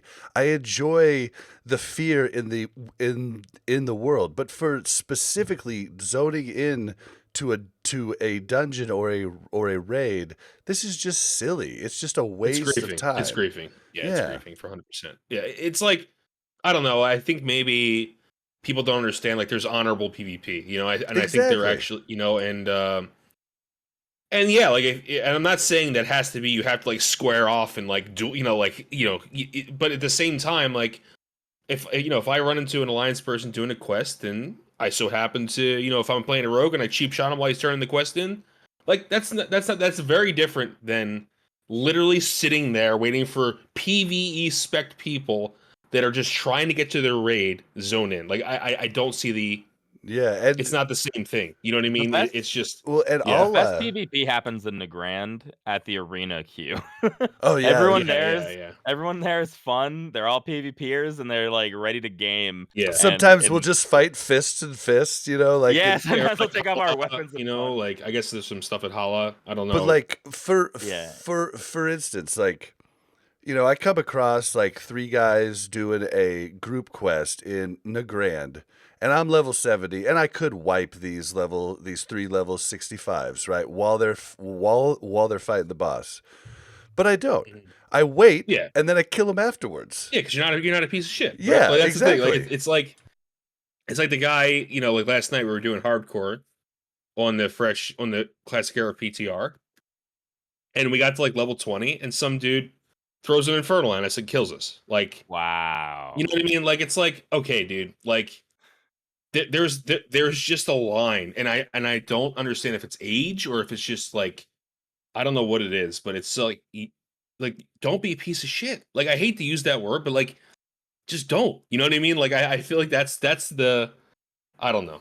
Yeah, I mean, there's You know? there's a respect involved, and I've had definite, Yeah. really cool interactions where someone will beat me, and I'll be so mad. I come back right away, and they beat me again, and then I'll come back and I'll be like slash bow, you know, Mhm. like, and it's just like, dude, you totally just like I don't- owed me twice. I Yeah. don't Good think you job. need to have the most honorable world PvP there is, but I think that there's a difference in No, player yeah. base. I had this conversation with someone in my guild who felt like nothing should be considered like harassment or griefing in a way that it shouldn't be allowed. And my question is, should you allow 100 people to grief a single person all day, every day, if they want to, and so they No. can't play the game? Of Now, course not. you Yeah. say no, and I say, of course not, which means there is a line somewhere of griefing that isn't acceptable. But he said Yeah. yes. And I'm like, okay, I think that the people who go too far with griefing would just say yes to that question. They Yeah. don't think that there is a A line place. that, yeah, like you can literally do anything you want to ruin someone's day, I feel like ruin this is someone's spell check. no, it was executive. Oh, okay. And I was like, okay, like if you think like that, then we don't like. There's no place to even have this conversation. Yeah, there's no point in We'll arguing. never agree Yeah. about world buff griefing if you think that people can literally stop you from playing the game forever. Yeah, it's almost like, you know, a super highly religious person and an atheist. Yeah, You know, it's like there's no point. You guys like just stop. Like, what are you guys trying to do to each other? You know, it's almost pointless at that point. You know, like yeah. There's you know, and it's like, and I think that's a good point. But I think what we're trying to get at here is like, you know, I think everyone maybe deep down knows like whether you're being legitimately an asshole or not. You know, and I think that's I guess that's hard for people. I don't know. Like I try not to do things to people that's going to ruin their day. You know, if I like, I haven't done this in so long because I play on Skyrim. But like when we go to Fairlane and I see an alliance out there and he's just doing his questing or whatever, and you know, and I'm doing my questing, and then we just tend to, you know, we'd see each other, we're done our quest, and we'd have a little fucking, you know, interaction. That's fun. You know, I think that's cool. But like, And I'm like, not gonna kill him during an escort quest in Skedis while he's escorting the guy. Like, come on. yeah. yeah, You know what I and mean? Like, there is the thing where, and you just have to accept it. The stronger party gets the quest mob first, though. So say Yes, there's like a named mob, I think it's totally fair to fight over it prior. sure, Waiting pride, there yeah. in stealth until they're half life, and then killing them and getting to kill their mob Yeah, that's a real- half life. You're an asshole. Mhm. I always appreciated Sarth on White Mane because he would do some crazy stuff. Like he'll be in Stormwind Tower with 10, 15 other people killing Dude, people. he was so but fun. if he knows you, he'll let you go. But you can also pop into his stream and be like, hey, can you stop killing me? And he'll be like, oh yeah, of course. Sorry, dude. Like all good. And it's like, I like that. Like I understand you're Yeah, having yeah. fun, but like Yeah, and he sometimes it's was just like, doing man, this is getting like crazy. he would do fun stuff like the mage tower in Stormwind after everybody's done raiding and they're coming Yeah, oh back yeah, from late at raid. night, way Yeah, late at it night, was or like super cool. It was awesome. That, yeah, that we to me is fun. Yeah. yeah, we pushed them back. Like we had to fight them. We got our group together and we pushed them back from the mage tower to the tram, and we like finally got them like out of Stormwind, and it was just like that was really cool. That was fun. It's like Yeah. griefy, but it's like within the rules of what you might expect or something. Like we Yeah. didn't like during the TBC beta, we actually we like did honor hold. We like rated honor hold, right? Yeah. And yeah, we destroyed them the first 5 minutes, but then it turned into a war, and we were actually having fun. Like people were enjoying themselves. You know what I mean? You could tell because they were Yeah. chasing us, we were chasing them. Like I don't know. I think there's nothing the- wrong with that. The only thing that I've done PvP wise in TBC that I actually genuinely enjoyed tremendously, but to this day still feel a little bad for, and in our defense, No, we were pushed. We were angry about the same faction BGs. We had enough. We're not gonna take it. Mhm. No, we ain't gonna take it. And we went to. It was the daily quest was Black Morass, the daily heroic. we and didn't know. Okay, we didn't plan for this. We didn't plan for it, but we found it out during, and it was hilarious for us. But so the circle, if you die in the circle there, you res right there close, right? Like you turn into a ghost right there close. Now, if you die anywhere from the circle to the entrance of Black Morass, that hall, you go all the way back to Tannerus Graveyard. Oof. So we were griefing dozens and dozens, if not over 100 to 200 horde for like we had hours. over 100. We had over 100, not just kills, but like kills on different characters. Oh We my killed over 100 gosh. different characters there, and we were okay. Yes, that is griefing. we only killed people like a maximum of 2 times, and this was We were political angry. violence. Yeah, we were This was political angry. violence. Yeah. We kept being told by Horde, if you don't like it, get a group together and fight the Horde. And that's what we decided to do. And this stemmed from fun. We had our honor hold was under siege the night prior, and we tried to go out and help, and the Horde were just being ridiculous. Like they were bringing so many people in, and we pushed them all the way back to Thralmar, and I was like, that's not good enough. We got to destroy the Horde. So we got everyone together, and they just weren't responding enough. We went to Thralmar, we fought them there, no one was coming. So we went up to Netherstorm, Area 52, we fought them there, no one was coming. And someone was like, hey, what I like to do to grief people is kill them as they're entering Black Morass. And someone was like, the daily normal and daily heroic is Black Morass. Yep. And we just were like, okay, we can do this for an hour. And the Horde were literally asking for it on like Reddit. They were all saying, hey, if you don't like being on an unbalanced server, just get together and fight back. So that's what we did. Yeah. the issue I have with people ganking people in front of raids is like, these people are obviously on a timetable, and it's like that's the part that I think is so fucked up, because it's like, I guess people don't raid. I don't know, but like, how would you feel if you were like pushed back 10 minutes on your raid time? I mean, I literally, the way I do it now for SSC is either, if I don't plan on doing anything on my main, I actually go midday, get someone to add me to a raid, then right when I get to the entrance, I just drop group and I just go back behind there and log there, and then I'll help summon people in, or I take like all the extra stuff like invisibility pots and all of that. It's just it's just a lot. I'll usually I won't go behind. I'll log in midday, run right to before the entrance. There's like one of the consoles there. I hide behind the console and log out there. And because I tried our that. raid invites, sometimes if I wasn't a tank, maybe it wouldn't work. But I can always like last stand and get my way in when I log in later. I tried that one time and I was dead before I actually loaded in, and I was like, okay, never mind that. Yeah, but that's the spiel. That I don't think that this is like they're not doing anything that this game wasn't going to end up happening anyway Yeah, eventually. But it's just another one of those things that's just like they're conceding. They're like, yeah. yeah, yeah. Yep. It'll be good for the people on small servers no matter what. And they want to keep people interested in playing the game. And like we said, the raids in the arena are the most fun parts for us. And these sort of things, we'll still get to do these things. So And maybe in the future they'll look at something where they make, the entrance areas to raids like, like Shetrath. I mean, like that could be a thing that would make things a lot easier. Yeah, sanctuaries. Yeah. Or I don't know. I have to think about this idea more. I brought it up one time. I think I thought it was a cool idea.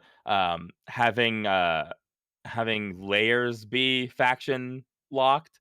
So like, there's one layer where the alliance are met with equal horde, and then there's just horde only layers after that. So Yeah. that one layer is fair and everything else is horde only. It's just so hard to keep people from layer swapping, and then it's Yeah, going you'd to have kick to other people undergo off of something. layers. It'd be a pretty intricate system to get that working correctly, but oh well, we don't have it for sure. Maybe they will say, that they're gonna be here this Monday morning in their Blizzard morning Monday meeting. So hopefully Holly listens. Well, Yep. I think they're not. I think they're not faction locking it no matter what. Probably not. Probably not. All right. In other news, what's the last piece here? Okay, so there's just a couple hot fixes.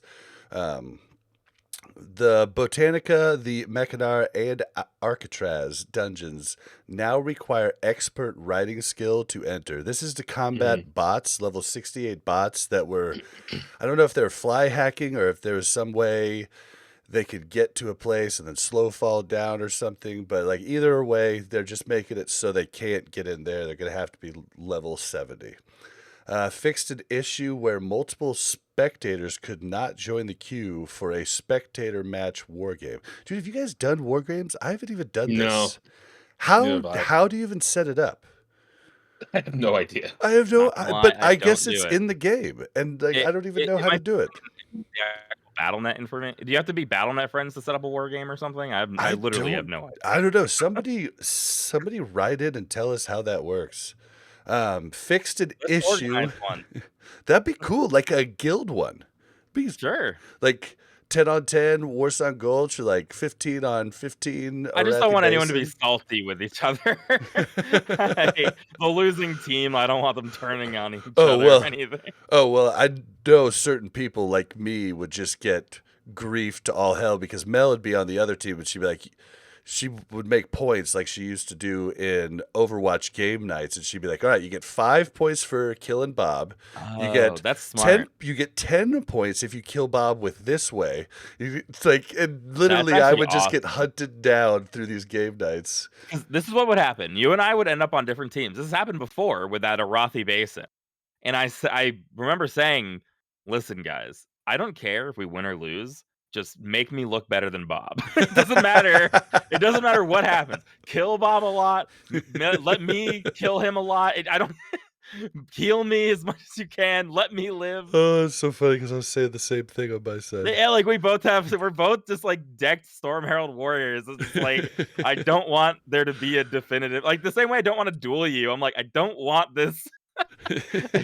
Let's just be cooperative. Oh man. Okay, so the next thing is fixed an issue where poison cleansing totems from Horde Shaman would dispel 2 stacks of poison instantly when used instead of 1 stack.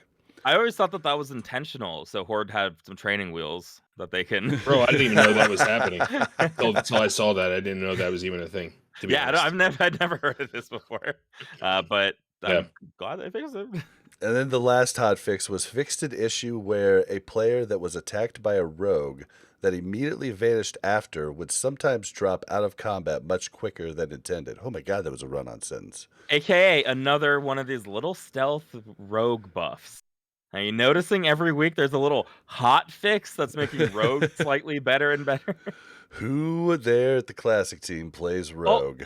Like, they haven't fixed the fact, and does this bother you, Melderon, that the Hawk archers in TK, they'll just, like, shoot through the wall and not come in the room? Yeah, dude, it's And you're so annoying. So It's so annoying. they won't fix that, but they dug deep into the data and they're like, "We found out that Cloak of Shadows is only reducing it by 80%, and it should be 90%." And they're going into the matrix to fix it, and they can't fix, like, the most simple, clearly this Yeah. is a bug. They should not As a be melee DPS, it's very annoying. Yeah, and there is You're a just sitting way. there with your, you know what, in your hand, waiting for those things to come through the door. Yeah, the annoying thing is that you'll pull other packs, but you can, as long as you're in melee range of them, they'll follow you. And so you can get someone to go out and pull them in, but it's like, it's dangerous to do that. I miss Yeah. being a melee DPS. I am not digging you the don't. caster. Well, okay. It's a lot harsher now. Yeah, it's a lot harsher now, but I'm good. As soon as it's not, I'm going right Can I back ask you a melee, serious baby. question? Can I ask you a serious question? This is Yeah. for Bob, actually. Weird. Would you would you be open to playing Bob in Raid again? Yeah. It wouldn't make sense though until like later phases, like late. But yeah. It actually makes sense now, but it requires more than you shifting. It would be like a global shift of like people moving.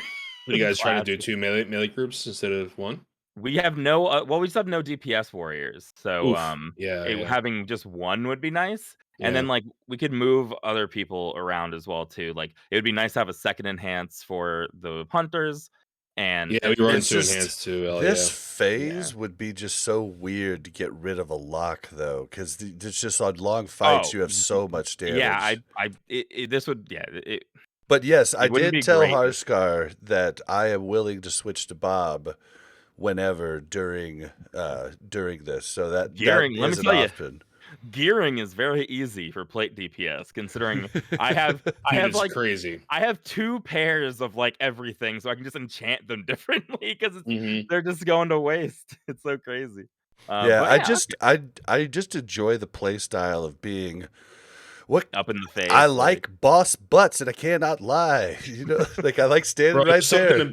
There's something very invigorating about melee. It's I something, love it, dude. yeah. It's awesome. Being able to move and do damage, I think, is actually like it makes you so feel big. like you're like rooted in the ground whenever you're DPSing as a caster. You're like, dude, it really does. Okay, and but melee's free. I'm still breaking the habit of, and I'm getting better at it. You know, I talked about last week how I need to, you know, just watch my bars, and as soon as I see Shadow Bolt no longer red, I need to start casting uptime. You know, whereas like I just loved the process of sticking to a boss, making sure I'm on him, and then still using my moves. Like it was just a lot more fun. Big for adjustment. Me.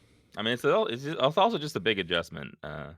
Anything else, like you move from DPS to healer, healer to DPS. Kim moved to DPS. He had to be like, "Whoa, this is just a different thing. Like, fundamentally different game now." But I mean, I'm like, if they need me as the lock for the rest of it, like I'm fine with that too. But yeah, I would definitely enjoy going back to Bob before the end. Before there's it's all some new said stuff, and done. new theorycraft coming out too, like dual wield arms, and you know. Yeah, I've been talking about that. I've been talking about that forever. And that's what we would want, me, I think. like I'm gonna research everything and try and have the best of everything and try and push it each time. And I mean, you saw me in Vanilla where I'd come with different weapons every week because I wasn't sure how this, weapon skill worked, and like, was it really better? About this.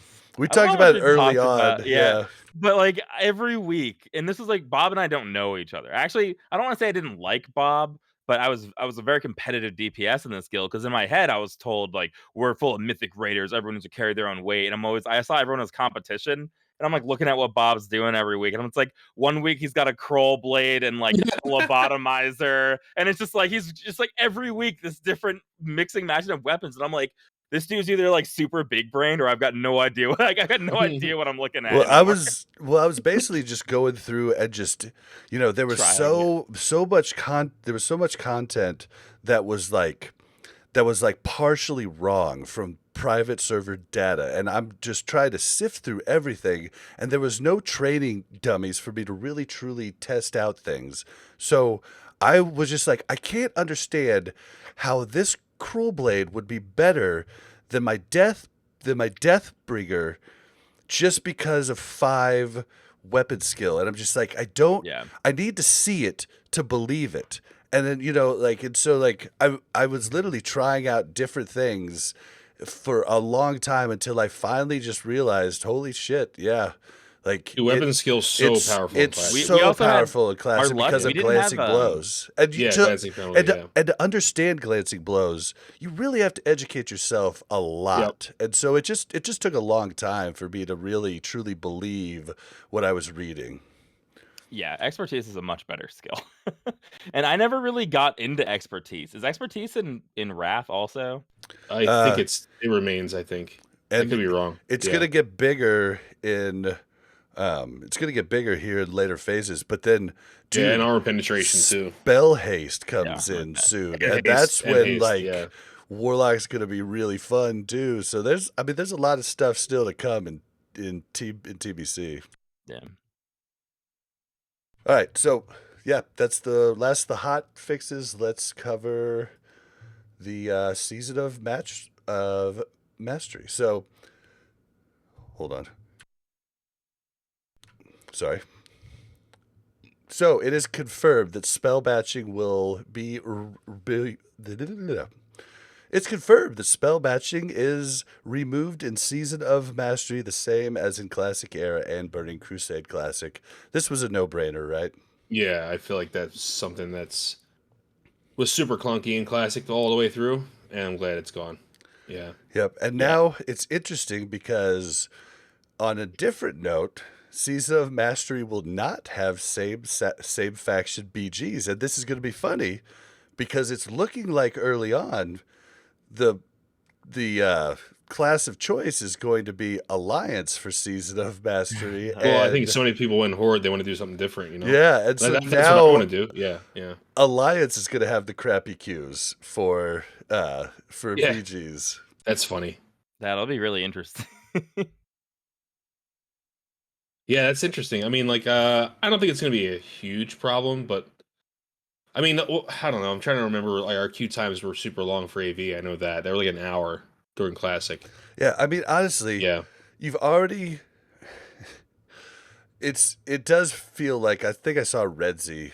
He does these really short YouTube videos, but he said something like 2 steps forward or 1 step forward, I take 2 steps back, and it just does kind of seem like this is going to promote standing in front of dungeons and making it, take like an hour to get into Blackrock Depths. Like, it's.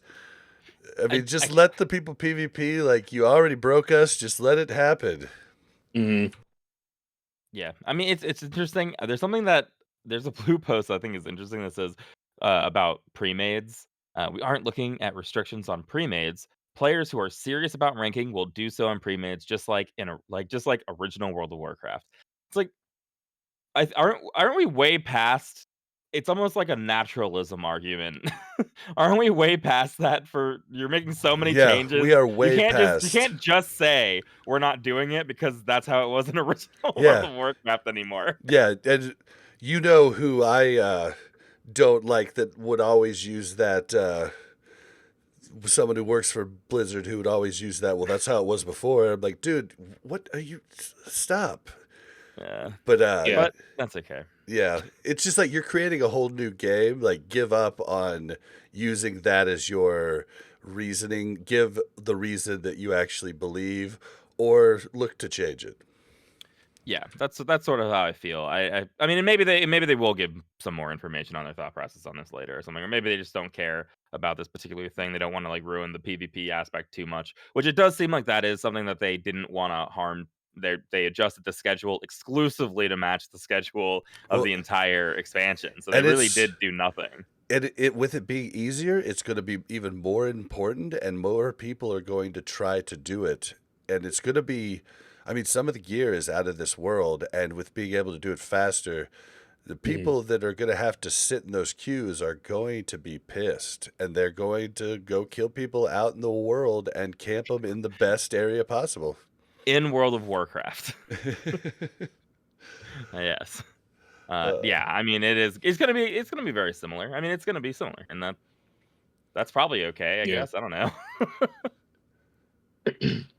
I don't really know what's gonna happen, honestly. Like, I feel like I don't know. I just feel like there's like too many unknowns right now. Like how things are gonna like react to. They're changing so many variables at once that it's really hard to predict what's gonna happen. A lot of people I know though, like a lot of people that I talk to and stuff, like they think Fresh is gonna be dead like within 2 months. Hmm. I hope that's not true, but that's kind of what people are saying. Do you think it would come down to just because of it's hard, or just because it's like it doesn't have Well, the originality to it anymore? So why play that instead of like yeah, it's TBC? the time dump. I think that's Mhm. I think people like a lot of people are like, yeah, fresh vanilla, and it's like, do you guys remember how much work everything was? Like, and now it's going to be kind of like condensed and harder raids. I think a lot of people are going to get burned out, and I think, yeah, and I you think know, that's why everybody flocks to like what they really love is that flourishing world, that's at the hmm very start. And there's no way to create that without fresh or a new without fresh, yeah, expansion.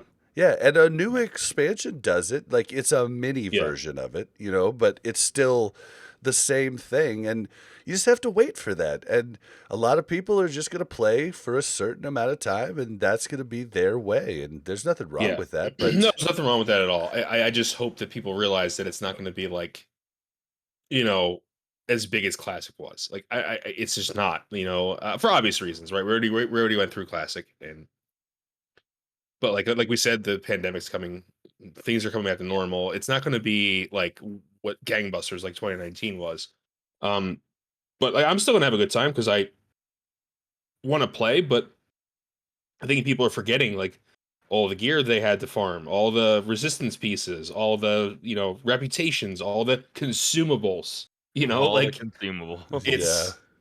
it's a lot of fucking work, man. Well, and okay, so I was absolutely ecstatic when I saw there was a new Good Morning Azeroth the other day, and I flocked to watch it, and I Oh yeah, man, it enjoyed was it good.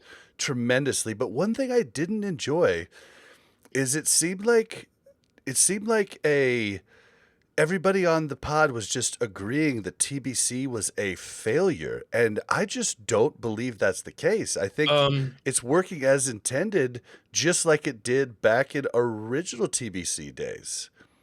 I don't think it's a failure. I think it's a failure in terms of the public's perception of it. So what I mean by that is like it was very detrimental to the game that Asmongold didn't play it.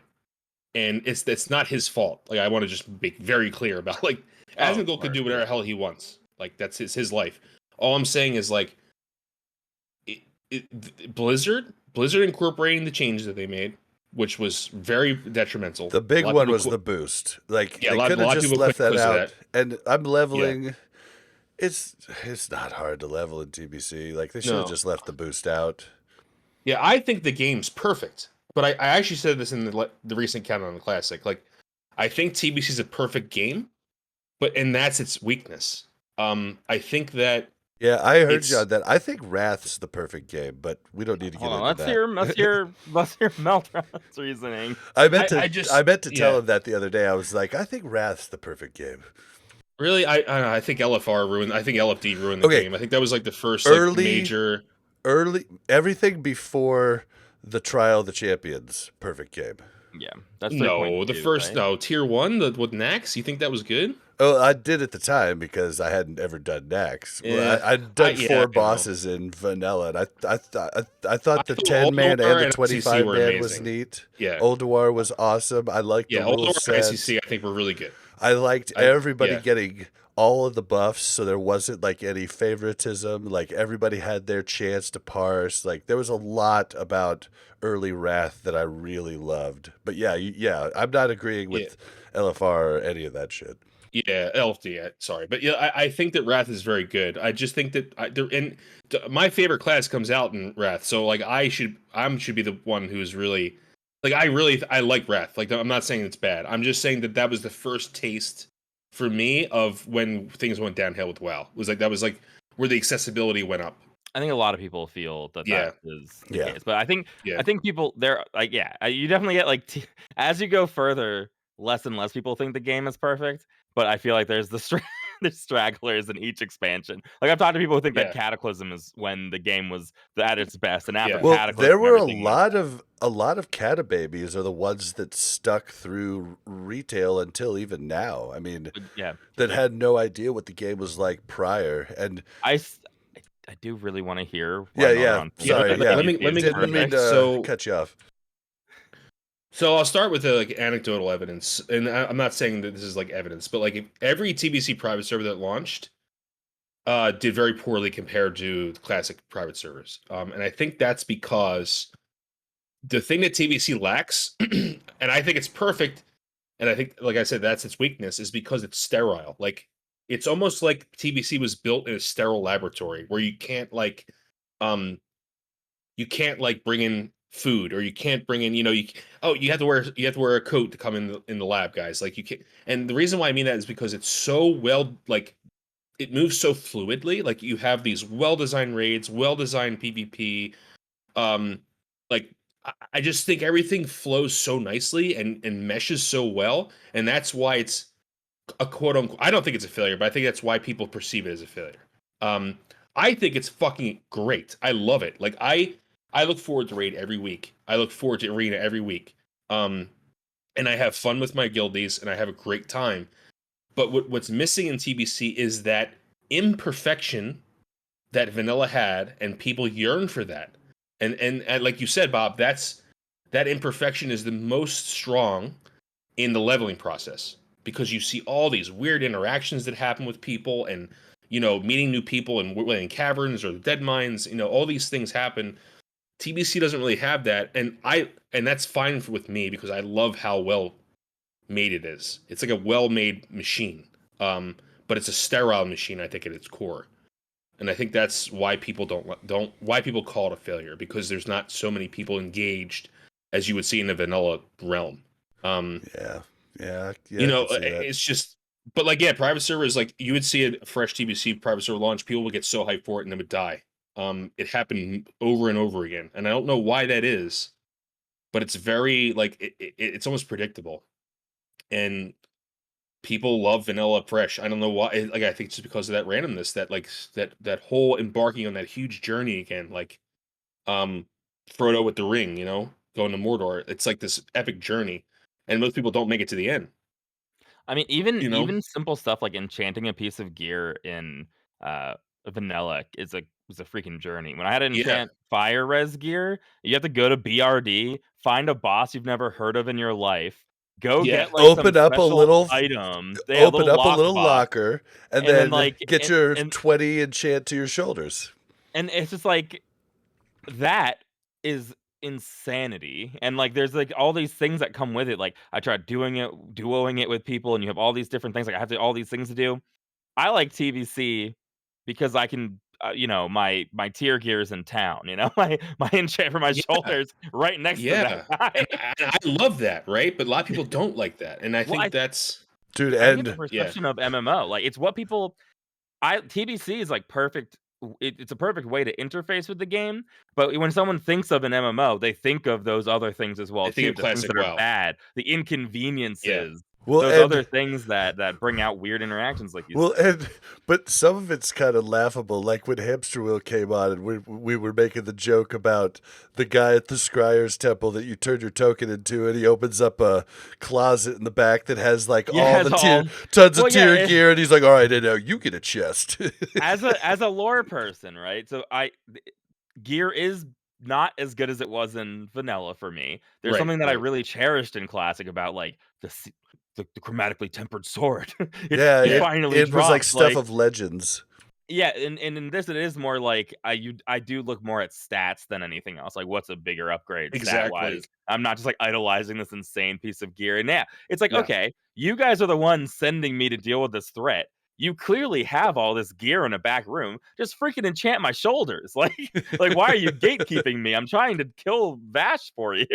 So it right, is like right. silly in that regard. Whereas like a lot of what you're doing, even world like I the gameplay of world buffs is one thing, but the concept of like cutting off the head of Onyxia and rallying, everyone's rallied, and that's why we're all stronger, is because we just defeated the dragon. Like, and it's like, that is so cool. Like, Dude, I will say, when we went into Nax, because I had forgotten how the gear worked in Nax, how the tier stuff worked, because I had just remembered you had to Wrath, pay for it, and I'm just like, pay for it. yeah, I'm like, wait a second, what do you mean you're out of plate armor scraps? I just saw you give him so and so. What about that was a nightmare too. what about mine? What?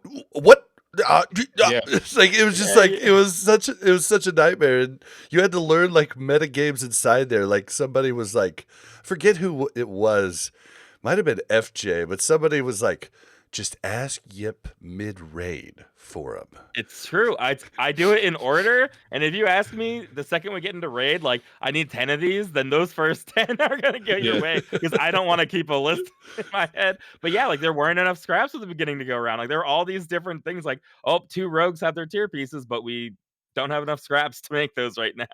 That's what I mean. So vanilla is so we've caught really good examples of how wonky vanilla can be, right?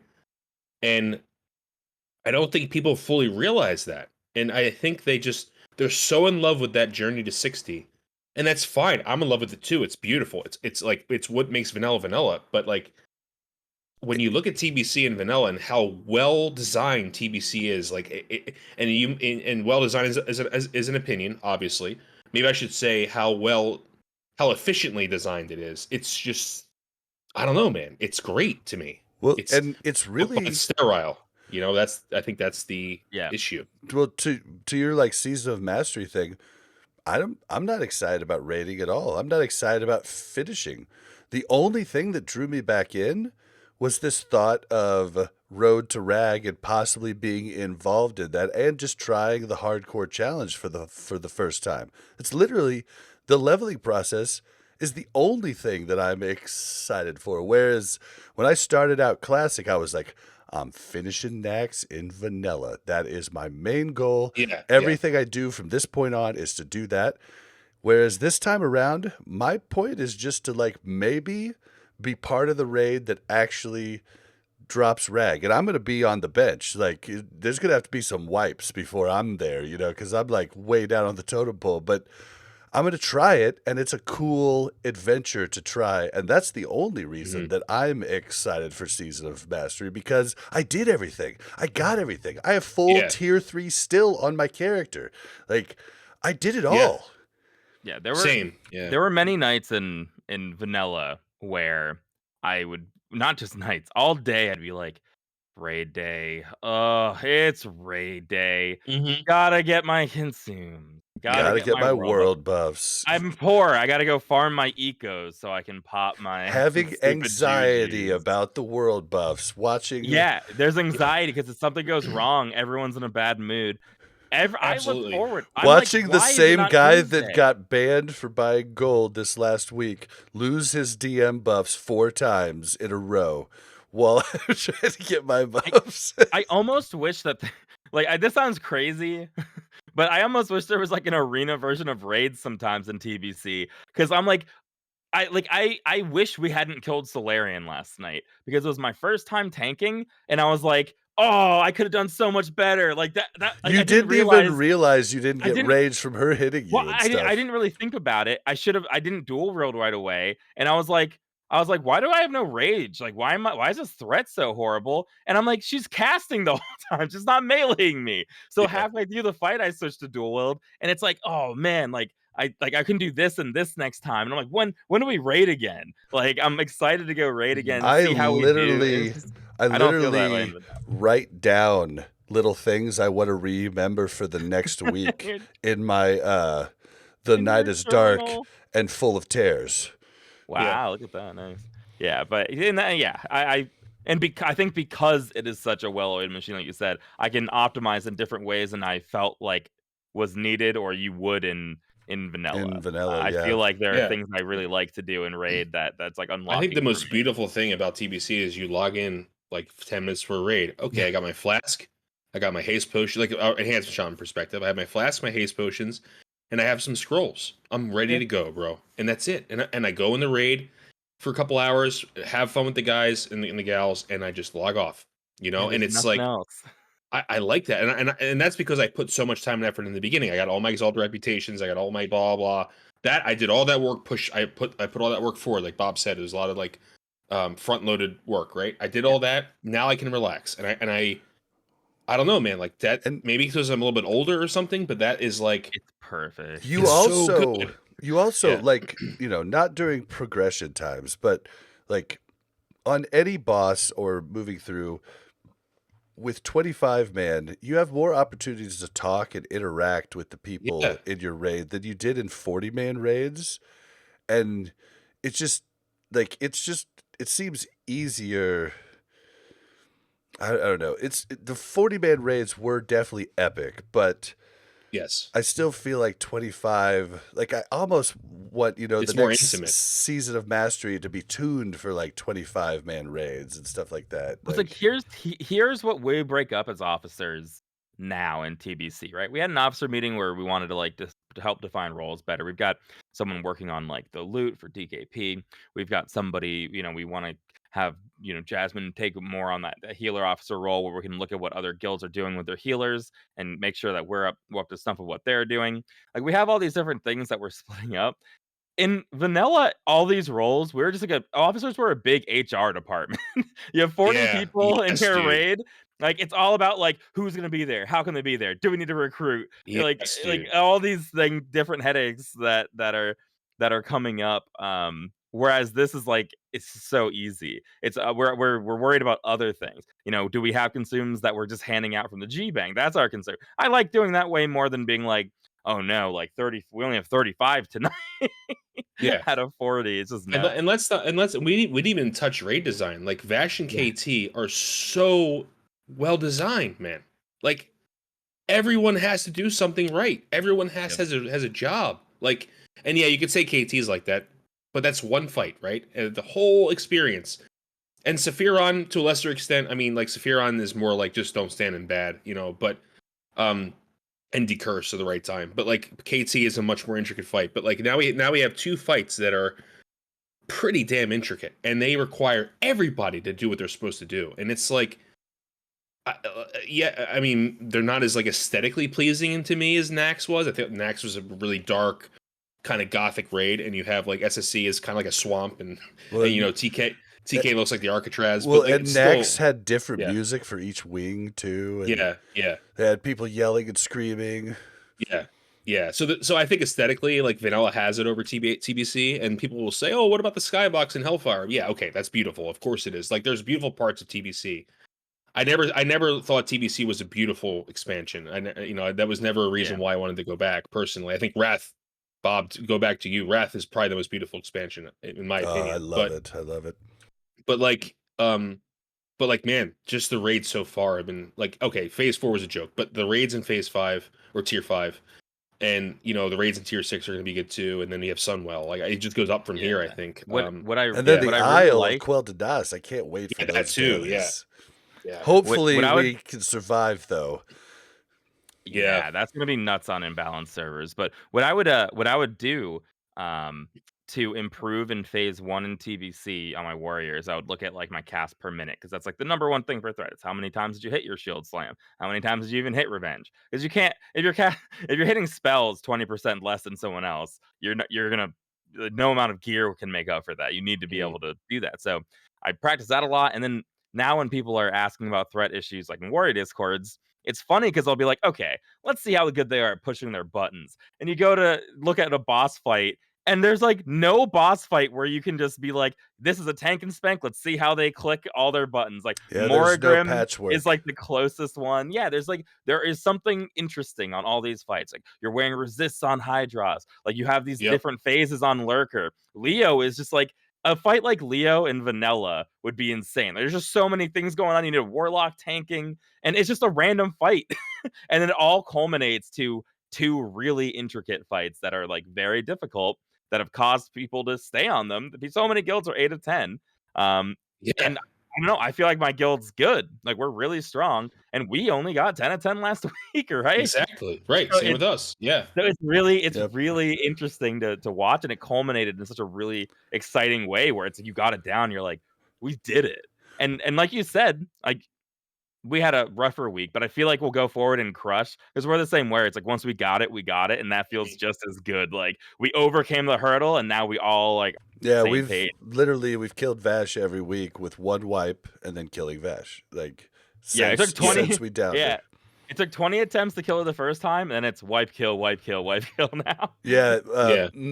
Melderon, and we killed KT a lot faster than a lot of other guilds, but like we feel that like we basically honed and became a well-oiled machine during our Vash progression, which made KT faster, which I think in turn for you, It was the opposite, yeah, but it was the same deal. Like you became honed and you became sharpened because of KT, and then Vash was easier for you. Yeah, like we literally killed KT, and then the very next week we go into Vash and like downed her in 5-6 attempts. Which is awesome. Pretty fucking good, right? And that's because we came together as a guild during KT. Like you're absolutely right. Like I think Vash is harder, but only because Vash has more shit that can go wrong. Like she's basically more punishing when something goes wrong, especially in the phase. In phase 3, it's really it's a cluster F, dude. Yeah, it really is. Yeah, it's whereas KT, like his last phase is literally a joke, right? So it's kind of like not a joke, but it's like obviously I think it's the easiest phase. Okay, no, I'm sorry. When you fight the guys by themselves in the first part of the first part, that's the easiest phase. Yep. But I think phase 4 is the second easiest phase. I really do. Because it's just a survival game after that, basically. Phase 3, the one where he's, you're kiting the. So actually, I maybe I should just say what's happening because I think there's actually 5 phases if you count the weapons, but. So the phase right before his last phase, where the paladin has to kite all the firebirds, and you got to kill the eggs, kill the shock barrier. I think that's the hardest phase, and that was where we had the most wipes. For us at least, That's turned out to be ours, kind of too. It's so hard to say because I feel like I was gonna say. That was odd, but then we're counting phases differently. Yeah, that's why I was like the weapon phase. Yeah, the weapon phase is a phase. Like, wait, what? Yeah, because phase 3, when all 4 lieutenants are up, it's like how you do there affects the next phase so much too, and it's so hard to tell unless you're killing them all immediately and then you're going in clean. It's like hard to tell where the problem is. It's just like we got to get better at everything. We just have to start killing things. No, that's a good point. I think we probably had just as much time progressing on that phase as we did the phase with the shock barrier. Well, now that I'm thinking about it. Well, then there's also the whole thing. The first guy we fight that just targets random people. It could be Valdred, It could be 3 or 4 weeks later before one person in your raid gets that to happen to them the first time, and then they realize, oh, this dude can punt me from 20 freaking meters away. Like, because you don't realize that until it happens to you, and you're like, I was way far away, and I got punted, And we had someone find that out last night. Spellcheck was like, he can kick you from like miles away. He was like, I couldn't even cast on him, and he punted me. And it's like, he does that. It's pretty funny. I mean, we still don't have that many polls on him, so like, there are definitely going to be things that we're gonna have some random wipes and stuff that I feel like we haven't had to deal with just from not having. The key to when they're the key to when phase 1 where they're fight one by one. It took us a long time to realize where we wanted them dead. Once we figured that out, then we were like, okay, weapons was never really an issue, honestly. And then weapons got easier for us this last because Yip figured out after the first poll where to put the axe to like figure get AoE'd. Yeah, we pull the axe out and then bring it back in. That's what we do. I'm putting this. I just want to correct the record. I put it nicely for the raid. I said, "Wow, I figured out where the axe can be good." What I meant was, "Hey, you idiots aren't on the axe anymore," because I've been trying to hold the axe there the whole time. I hold it like Yeah. just out so that seed Yep. hits it.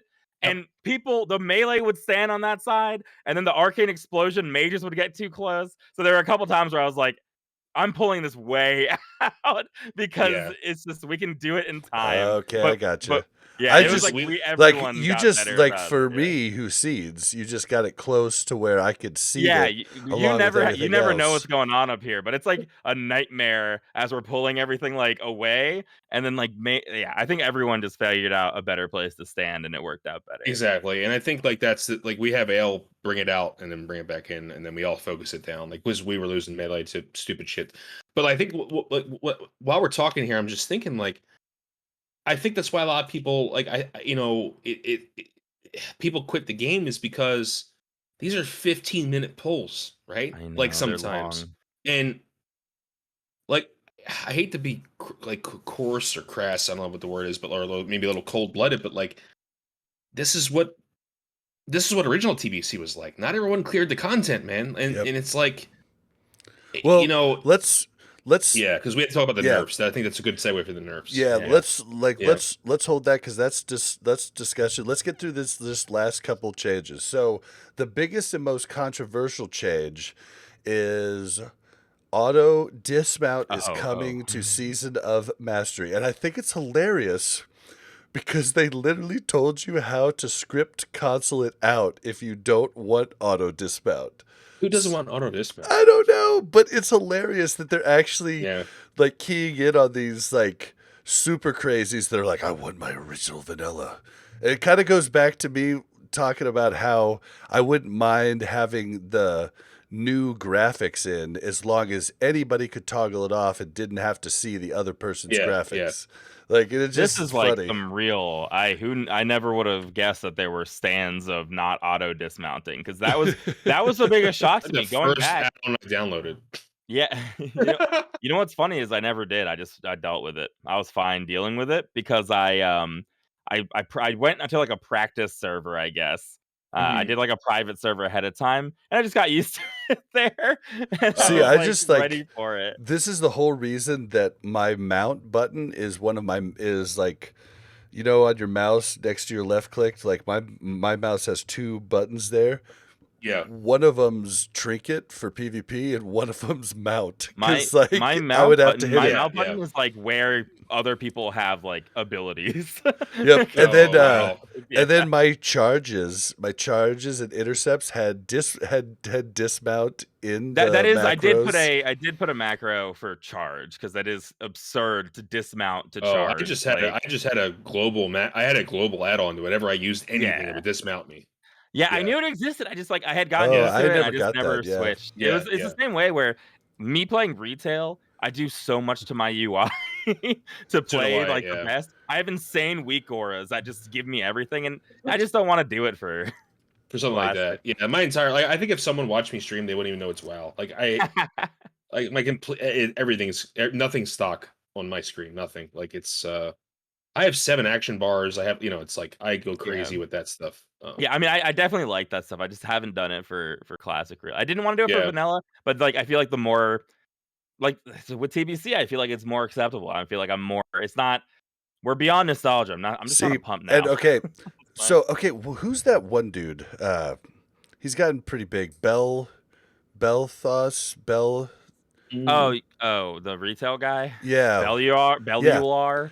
One of his videos when Classic was coming out tilted me to the core because he goes. He goes, well, the people are going back to Classic. They want the vanilla experience, so they're not using add-ons. And I thought to myself, you ignorant, you have no idea what you are talking about, dude. We had add-ons within the first 3 weeks of it coming out. What are you talking about? I was so angry.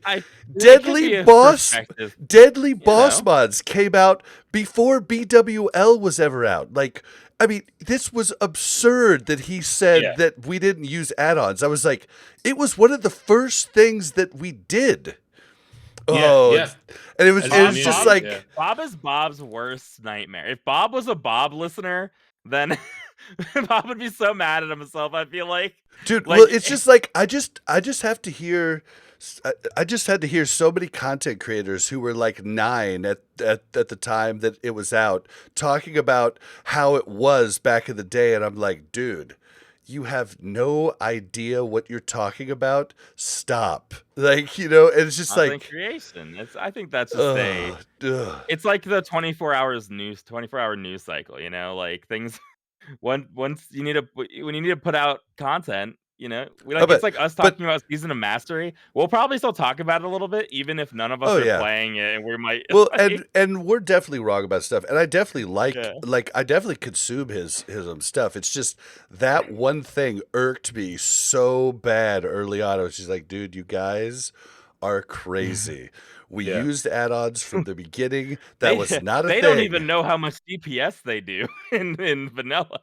It's Yeah. like It's like we had damage meters early on, which buddy. is funny if you think about how I know so many just like people who are like log scourers and stuff, where it's like I feel like the idea of like, oh, we're going back to play the nostalgia game, and everyone's a warrior and going super hardcore and heroic strike queuing, and it's like, oh, this is what people are doing. Yeah. Oh, I man. Yeah, think it's just a I think they different thought we were perspective. all like cavemen, the people who wanted Yeah. Yeah, classic, you know what I mean? they really did. Yeah. It's like we've been playing private servers for years. You think we haven't like and yeah, Well, like you and said, that- Bob, even in vanilla, right? But like as far as meta building and stuff like that, this stuff's been going on for years on private servers. Well, and that was another thing that like irked me is like the private server people had a lot of knowledge, but they had knowledge of private servers, like not knowledge of what it was actually like in vanilla. It was definitely funny to see the like when the beta came out and people were like, some of this was wrong. Or what was it like? People thought that bosses were gonna have like a 18% Nature parry resistance. chance or something, or everything was gonna have nature res yeah. on it. I still yeah, say the biggest thing is that you could always dance and pull your weapons out while you danced and move your weapons around while you danced, and I don't know why that was never in Classic, and I'm still upset about it. they ruined it. Yep. All right, so the last little bit of news of Season of Mastery is you can reserve your name now on EU or on NA. And yesterday, I don't know if you ever got a chance to check it out, Melderon, but I felt so bad for Cargos because Cargos is doing this whole road to I didn't rag look at thing. it. I Yeah. know, like, I've talked to some streamers and they think it's like Stay Safe's thing, and I just want to correct. It's Cargos' thing. Stay Safe is sponsoring it and trying to like get more people involved. But Cargos was the one who created this. Like a year and a half ago. Yeah, him and Grays for Grays for Days was big on it too, and there were a lot of people that were big on it at the start. But it is Cargos' baby, and Cargos has the server set up. And they go through all this stuff to try and figure out what server they're going to be on. And they decide on a West Coast server for NA. And I was losing my mind watching poor Cargos get just attacked by all these people in the Discord who probably won't even play past level 8, complaining about it being a West Coast server and not an East Coast server. And Cargos is just the nicest guy trying to like talk to everybody. Yeah. Sorry. You finish that sentence. Like, I'm just so the only It's people pissed who me off so bad.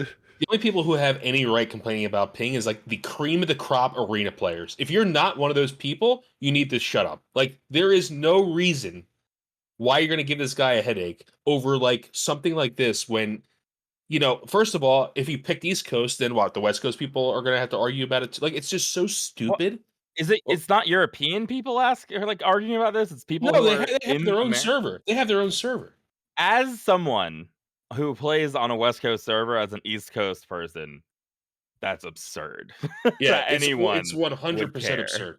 Like that is the stupidest thing to argue about I have heard in a very long time. Like that is like on the level of like I don't know, like back in the early days of Classic WoW when people were like trying to like, oh well, could we get specs from Legion, like or something like it's just like I feel like it's trolls But like Yeah. at the same time, there was people who were saying they were EU, and like it was rough for them. And I'm like, dude, you have your own road to rag, but they're upset because they want to play with the streamers. Like, it's just like, come on, dude. Like, Yeah, I mean, I don't think that. Like, I mean, there's nothing that if you're in EU, there's nothing you can do. Like, I could see maybe how an East Coast could be better for EU or something. Maybe that's why someone might say something, but it's still going to be not incredible for you if you're EU, and if you're in the US, it does not. Maybe people haven't played on servers that aren't their own time zone Yeah. before, but it makes so zero difference, and not just because of like ping, but for scheduling reasons. There are plenty of East Coast players. yeah. We probably have And 5 East Coast players of our 25, and we're on a well, West Coast and server. bro, do you not realize you were playing at a pretend 400 ping with batching? Exactly. Yeah. Like, Yeah, come and- on, dude. I don't think people know this. The East Coast servers are in Chicago. Yeah, yeah. It's like Like- central. Yeah, it's like, it's just such a stupid. I'm sorry, I rarely ever call people stupid, but you're stupid if you argue this. Like, it's like, I'm sorry, man. Giving the guy grief over something like this is just beyond. When he's done so much, friend of the show, Alania, who has worked on it really hard too. She's working on it. There's a whole bunch of people, Winky, Duranosaur, Melderon. There's a whole bunch of people trying to like make everybody happy. Like, just deal with it or don't play it. Like, and like some of the people would be bitching, and then 15 minutes later they'd be like, "Well, I just planned on doing it until I died, then just continuing on." And I'm just like, "Well, then you're missing the whole point of the whole practice. The whole Yeah, practice is to yeah. delete your character if you die. That's what gives it, not just, oh, I'll try as long as I can and see what happens. That makes it lame, like."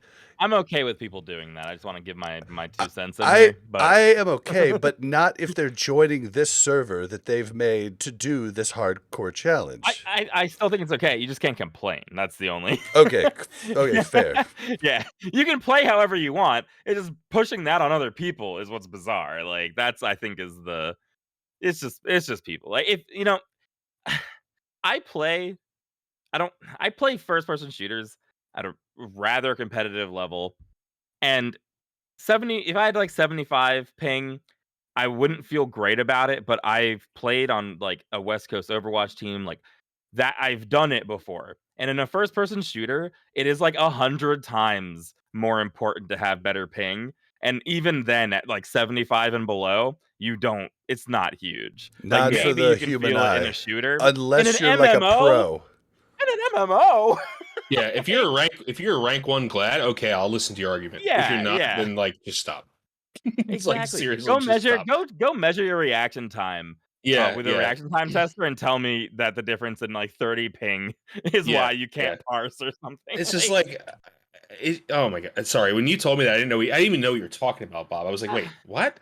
Because then like I just look now and I'm just like, it's just so. It's It just was such a head in hours hand. of poor Cargos trying to be like, well, do you have a better idea? And I, I don't know him well, but I did send him a DM that said, hey, I'm just seeing all the grief you're getting. Like, I just want to let you know, like, I appreciate what you set up and what you started, and I'm excited to give it a shot. And I hope this server calms down for you soon. It's like Yeah, sitting people when there's no one in our guild that's like especially annoying or anything like that.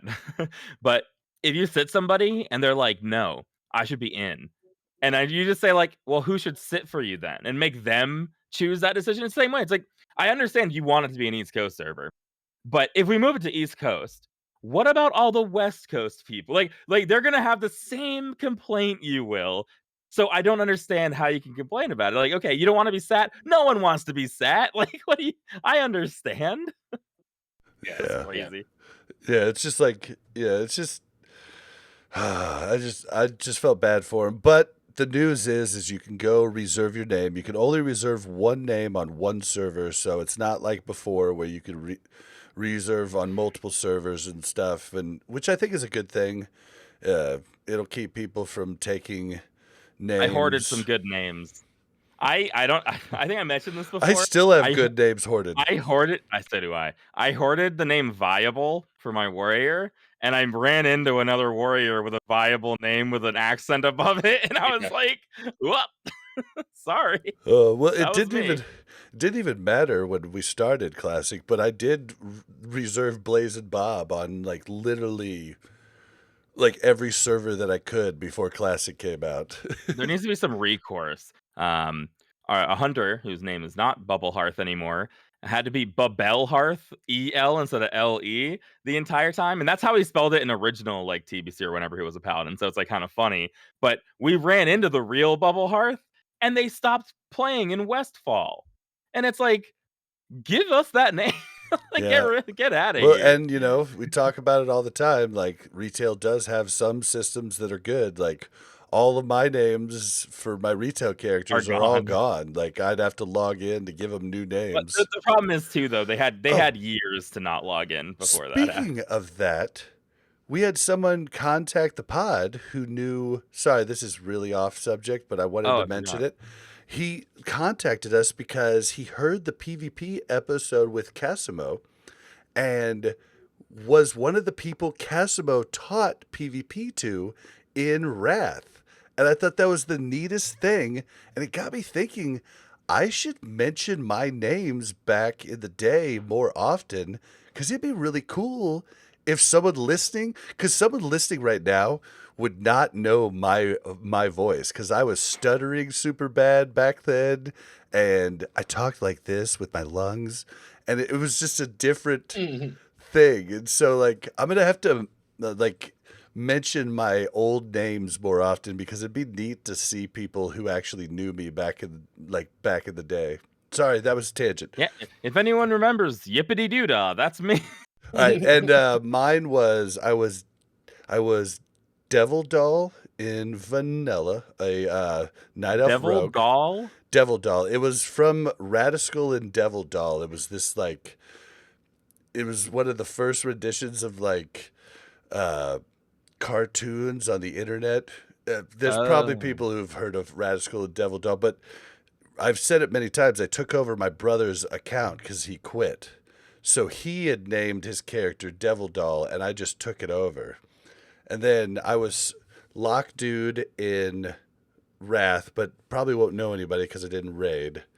Or not Wrath, in TBC, but then I was Stun Dude, Rogue, Blood Elf Rogue in Wrath. And Stun Dude, there might be people out there that remember me, so sorry. Well, heck yeah. Tangent. Good for you. Let's move into discussion. Yes, let's move into discussion. Okay, so for this week, this is the discussion we wanted to kind of do last week. We were kind of going to talk about predictions on when Phase 3 released, but we've saved the news article, which is hilarious. So the other night, I'm just, I forget what I was doing. I was doing something, and I messaged Yip. I think I was arenaing, and I messaged Yip. I was like, hey, they're going to nerf SSC and TK tomorrow. And Yip was like, what the hell? Like, basically, the nerfs were going to be Morogrim Tidewalker. The Tidewalker Lurker's health has been reduced to post-nerf values. Now, I looked this up. The little Murlocs that come are like 78,000 health. They were going to drop them to 18k health. The next one, Lady Vash. Indirect Warlock nerf. Well, for parses, yeah.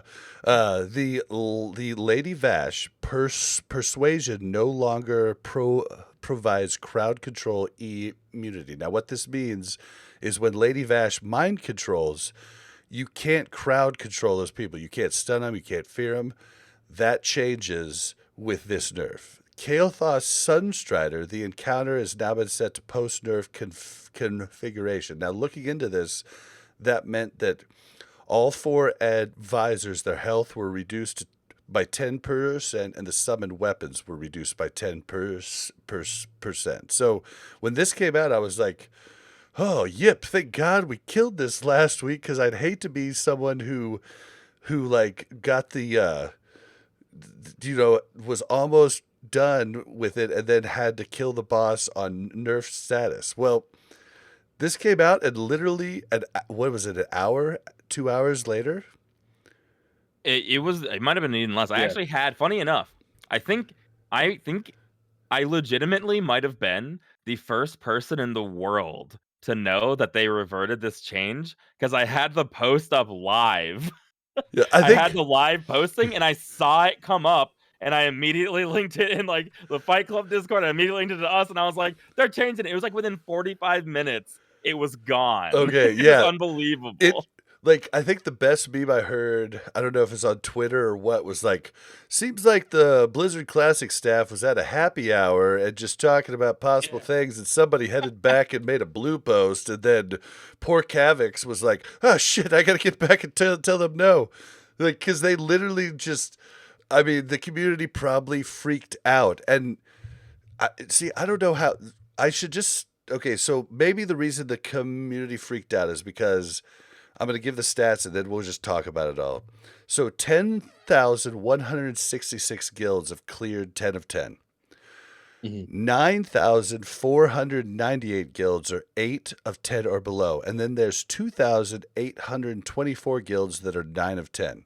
So over half of the people haven't went 10 and 10. A very small chunk of the population is at 9 of 10.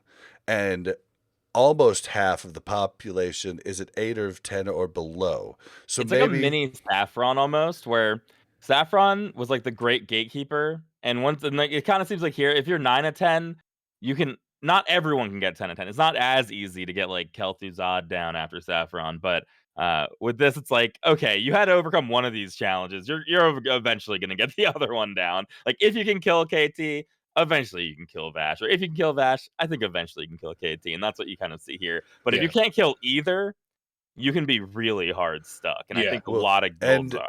And the internet freaked out. They recalled this change fast. And I mean, it was like later at night. So, I mean, it had to have been people being like paged and being like, paged. Wow, showing my age there. But they were like, dude, we need to revert this now before we can't wait overnight to see how people freak out. Like we need to revert this change now. It feels like a bait. It feels like, and I had this. It could be. I mentioned it. I mentioned this before. I always thought the Sonic the Hedgehog movie they made, they came out with this like ridiculous looking Sonic that was like horrifying. Yeah. And then they changed it. And I was like, they had to have known that was horrifying at first. Yeah. Was this whole thing just a big PR move? That's almost what I feel like this is. Like, they are going to nerf it early, but they're like, let's pretend we're going to do it like within 12 hours and give them no notice. Then we'll revert it. And when they come out in a couple of weeks with this, they're gonna be the heroes. Like, hey, we didn't just pump it out for no reason. Like, they're gonna look like they reverted it for us. But in actuality, there should not be a touch to these raids until the next tier comes out. 100% agree. I can't even people who are 8 of 10 must feel this way, right? Yeah. Like, they reached out. We're like, dude, we're so close. Do not do this to us, or at least tell us when it's going to happen, so we have a chance to prioritize what we're doing. But sorry, Mel, go. No, like what I can say is that there's a lot of opposing viewpoints at Blizz right now about this. And I don't care. I again, I don't have skin in the game, right? So I don't. No, I'm not going to get in trouble for saying this. But I I do have some connections with people over there, and we had a conversation about this as soon as it came out and dropped. A bunch of us were kind of like, "What are you guys doing?" And so let me just like frame this in a way that's like they're trying to look at this as unbiased as possible in the fact that there's a lot of guilds. There's a lot of bleeding as far as like players are leaving the game. And the way it was stated was basically it's no fun to be in a guild where you can't fill your roster. It's no fun to be in a guild where you can't recruit. And that's because of today's player is a lot different from yesterday's player in the way that everybody needs a trophy. If they're spending $15 a month, they expect to see all the content. Right? Everybody wants a trophy, right?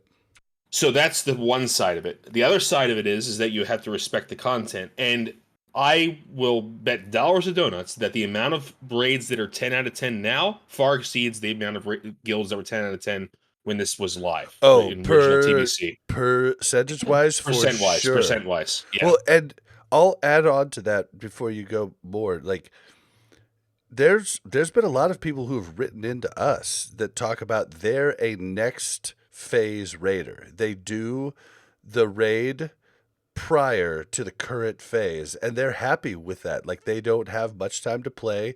They don't have a ton of time to put the best in chance on. And so I do think it is a good call to nerf the raids like next phase. Like, I really like that model. The fact that they're doing one of the selling points of TBC was we're doing pre-nerf bosses, but when the next tier comes out, we'll nerf it so that it's like more accessible. That's awesome. What a great middle ground to strike. Why would you go back on that? It's like, Yeah. it just seems like it's. I mean, obviously, I think there's no one who's going to disagree that doing it with no notice is obviously the biggest bonehead thing you could do. Yeah. They're at any level, right? Because there's speedrunning guilds who they were not going to get a chance to do another speed run. They would have no notice on it. It just is so. Yeah, I'll read what you guys. I'll read you what I guys wrote, and you tell me what you think. So, in response to something, I said it's a hard line to balance. So on Blizzard's side, they want to see guilds. They don't want to see guilds sink and people lose interest. On our quote unquote the players' side, we want people to earn their keep. That's how it was in vanilla and TBC. It's near impossible to change the current zeitgeist. Wait, are you saying you're a Rough Rider? What does that mean? Young Guns. I thought you'd be old enough to get the reference. Oh, the rap song, the rap group. Oh my god! Well, there was a rapper, Warren G, that did the rap that used the line from the movie from Young Guns. You got to be handy with the steel. Know what I mean? Earn your keep. Like that. Oh no, I actually didn't. Oh wow. Okay, sorry. Yeah, that was a line from Young Guns that Warren G used in a '90s rap song. Sorry. Go ahead. It's okay. It's a hard line to balance on Blizzard's side, blah, blah, blah. On our side, we wanted people to earn their keep. That's how it was in vanilla and TBC. It's near impossible to change the zeitgeist now. People expect to see everything. In retail, that's easy because of difficulty preference. I totally get the strategy to let people see everything, but personally, I'm a fan of nerfing only when the next tier is out. But that's coming from someone who's in a 10 out of 10 guild, so my opinion is somewhat biased. Not every guild or most guilds need to clear the content. Unfortunately, that stance is somewhat of the past. Clearing all content really meant something back then, and I think it should now as well. I remember being in all of guilds that cleared Nax and TBC content. That was enough for me back in the day to keep playing. Nowadays, people expect to do everything. It's kind of amazing playing through each iteration of WoW and pointing to things and saying, aha, now I know why Blizz changed this and that, even if it doesn't align with how I want the game to be. Accessibility is either the worst or best thing that happened to WoW, depending on where you stand. But we are recapitulating the process as we speak. I think we can be cognizant of that and steer us in the right direction. And I just said one more thing. I think it's a good benchmark would be to look at the percentage of guilds that were 7 out of 10, 8 out of 10, 9 out of 10, and 10 out of 10 at or around this time in actual TBC. And I said my guess is that there's a higher percentage of guilds at those progression points now than there was in actual TBC. And if that's the case, I think the right thing to do is nothing. If the point of TBC Classic is to relive the experience, then we're doing it now, right? And I think that's... Wait, is this what you wrote in the content creators Discord? No, this is a different Discord. Oh, this is the dev Discord. Yeah. So basically, that's what I wrote, and yeah, that's good. It's really good. I said clearing content should be prestigious, but I understand why you would nerf now to keep people engaged. So it's not as easy. Like I want to I expressed this on a stream with Def. Like these people are very passionate, and they really want the players to have the best experience possible. And it's not an easy decision to just be like, yeah, we're going to respect the content, but then we're also going to alienate all these players and people who want to play the game. I personally think you have to respect the content. You have to keep it as hard as possible for as long as possible until the next phase comes out, because that's how it was. And if we're trying to relive that experience, I think that's what we should do. And it's gonna Um, be like it's gonna be cool because and I guess the people it's really our society and gamer society and difficulty levels that have changed this, but back in the day it was really cool to see like I didn't do PvE in uh in TBC. I did PvP and I had gear that looked similar to like it looked the same, it's just a different color. Like the tier gear. But like it was neat to see a few people with that tier gear and be like, "Oh, dude, they're doing the hardest PvE stuff. That's cool." Like, like it was cool. Whereas classic, and I know Josh has talked about this many times, everybody had the best shit. Everybody. Like, yeah, and it wasn't the same as vanilla where like if you had the best stuff, you could click on anybody standing around you and they were inspecting you and just drooling over your gear. And that was a neat thing and yeah. something that you don't really have now, but we're getting to the point to where we have it now. Like we're getting the pieces of gear that a ton of people on the server don't have, and like it's neat. I have 2 points to address because the first one, this to me is just like the server transfer thing. Obviously, we all have an ideal for the game, and what we're describing is our ideal. That there is a difference between players who are doing all the top content and the people who are still 8 of 10 is very competitive. You can get a lot of your Yeah. best items. It's cool that it kind of gates your 4-piece. Like there's a certain amount of gating that is interesting and cool. But is it worth it to try to change the hearts and minds of a community of gamers? Or is it better to just make it so people are not leaving the game and quitting their guild? Well, see Because here, if we didn't kill Vash, when we killed Vash, we were gonna start draining people. When we were 8 of 10 and struggling on Vash, when everyone thought KT was supposed to be easier, it was like a couple more weeks of wiping and not killing Vash, people would have been flocking out of our guild yeah. probably. Uh, But I just agree. to Yes. add, so of the 9,498 guilds that are 8 of 10 or below, only 4,374 are 8 of 10. So over half of those so they're stuck guilds on are Morgrim. are like Yeah, Morgrim. 7 of 10 below. Like there's Okay. 1,000 at 7 of 10. There's 806 at 6 of 10. There's 1,002 at 5 of 10. There's 1,020 at 4 and 10. There's 574 at 3 of 10. 365 of 2 of 10. 353 of 1 of 10. So just to add that in to the stats. So but Yip did say 10. It was over 10K. That was 10 out of 10, right? Over 10K or 10 out Yes. of 10? So most guilds have already progressed, Uh, right? no. N- No, okay, no. So there's Oh, there's a 9 out of 10,000. 10. Yeah, there's 10,000. There's a little above 10,000 that are 10 of 10, Mm-hmm. and then there's like 12,000 that are not 10 of Yeah, 10. there's over Okay, no, So 12,000 it's that about are It's about 50-50. it's about Yeah. 50-50. If it's not, it'll probably be this week or next week if it isn't already. Yeah, it was at definitely 50. not 50-50 in TBC. I can tell you that. Definitely It was not. like Here's 30-70. what everyone's forgetting. Here's my Yeah. second point, which I agree with everything that you said, and like I understand we can't have people leaving. Everyone's forgetting. There's already been a huge nerf to the content because SSC and TK should have been out on launch. They let us have a phase 1 where we can True. all get super geared, get all of our True. reps up, get everything we wanted before we moved on. This content has already been nerfed. Wait until the Yeah, next that's a good game. point. That's how I feel. But I listen. I don't want people to flock out of the game that I like playing. I want everyone to have as much fun as me. I'm absolutely biased in the fact that It seemed I have like cleared it all and that we're in a good guild. Like I'm super biased in that fact. so there were definitely people like I checked out a lot of comments on the actual forums. I checked out a lot of tweets, a lot of different discords.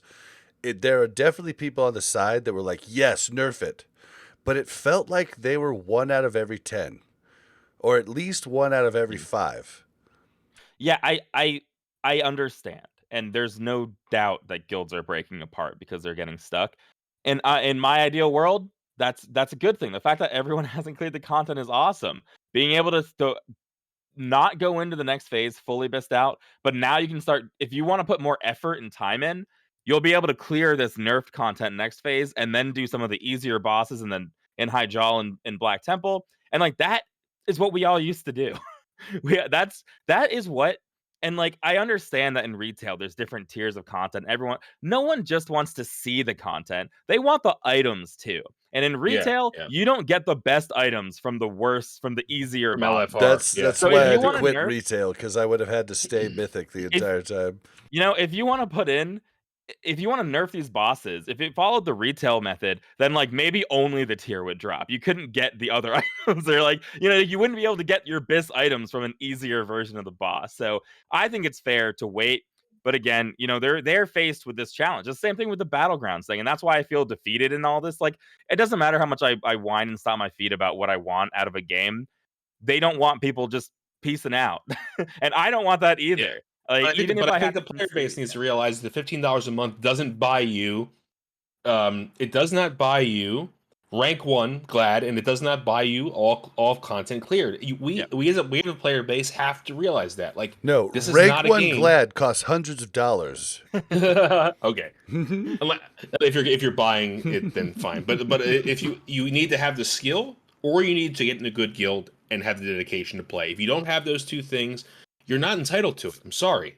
It's people need to leave guilds more. That's the answer. There needs to be more mobility between guilds. Back in my day, if you felt like you were a better player that deserved to clear 10 of 10, you went to a guild that was more equal to your skill level. Yes. But nowadays, it just feels like maybe everyone is either staying in their guild or they're quitting the game. And that's weird to me. Like if I was just a soldier in a guild, I'm not. I'm lucky enough to be, GM and build a successful raid with my raid leaders and stuff like that. But if I was a soldier, and if I wasn't happy with my raid, I would say, hey, listen, guys, I got to find a raid that's better for me, and that's just the way it is, I know it's a hard thing to pill to swallow, but this isn't classic vanilla. We can't world buff bosses down anymore. This is real raiding, and this is what happens when you raid for real. This is like, you have progression. You have,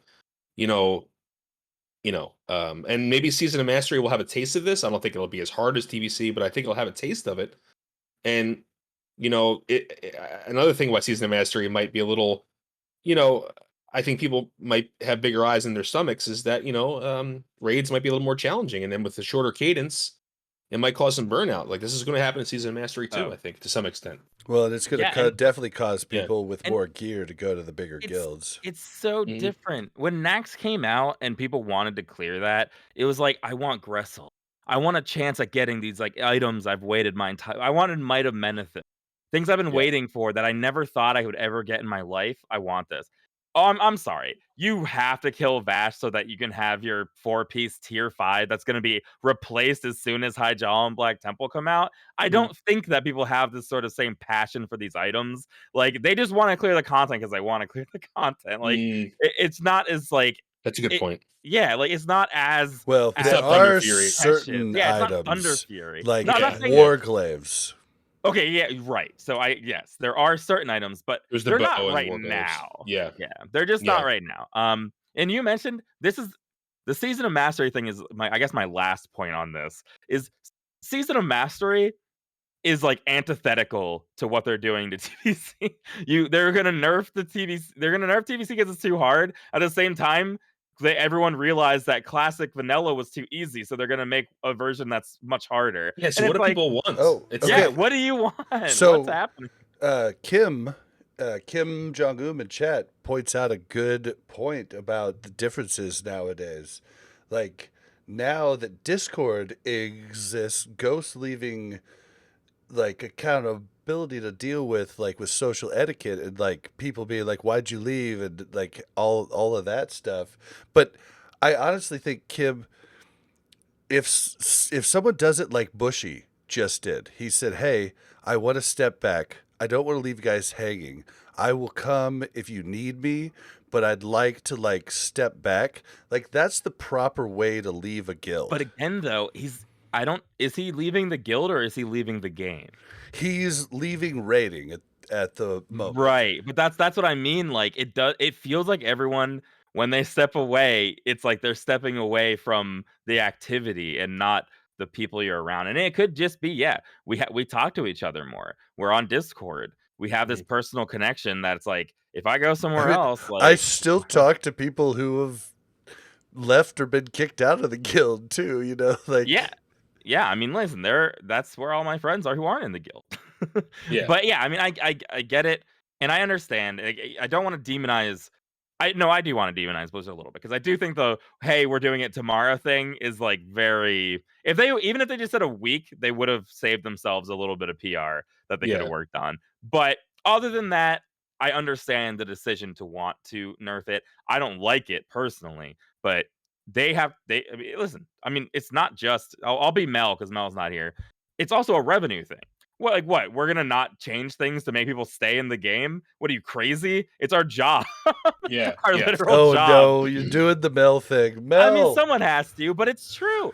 If your literal job is to make sure the game is fun for people to play, like, do they really care if I'm happy as long as 10 people are happier than me? I mean, Yeah. yeah, that's what it comes down to. Like, let's face it. There's more people, as we said, that are not progressed that are progressed.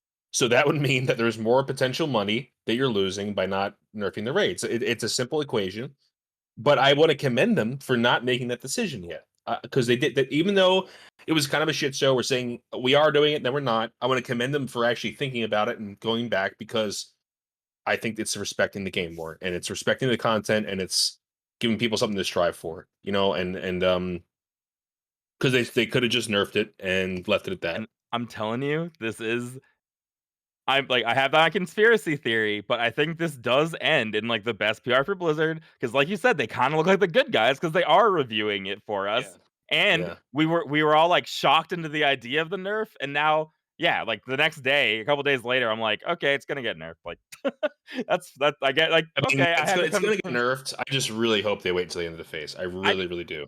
Yeah. how long has this phase been out? It feels like we're kind of close to the end of it almost, right? Am I crazy? I think we're gonna go till January, honestly. January. My That's what head I says wanted 6 to. weeks, which is similar time frame. Yeah. So, Yeah, I feel like 6 weeks. Like, okay, so this is like what the original discussion was going to be about, but it just so happened that they did this nerf thing in the middle of it, so it kind of like went into the discussion. So I'm glad we saved it from last week to this week. But Yeah. they have to keep it on par with arena seasons. And Yes, like absolutely. that's beautiful because it's really going to make TBC shorter than vanilla, and I think that's a good thing. Like I really do Yeah, I do think too. it's a good yeah, thing. I've already come to terms. I think it's another important part, and why I said that gear thing earlier too. Like, I've come to terms with the fact that the next set of content is going to come out before I get all the gear I want. Yeah, Like, same. that's just how TBC is going to go. And I think Mhm. that once people are And I more think that's okay with good. that, yeah, because like you make do. I don't know. I have fun week to week being like, what do I have right now that's the best? I don't just want to look at other people and be like, I put all the best gear on, or I'm waiting for this one upgrade. I have all these different gear things I can do, and I just Well, whatever we get, we roll with and see what we can do. okay, so remember the start of this tier.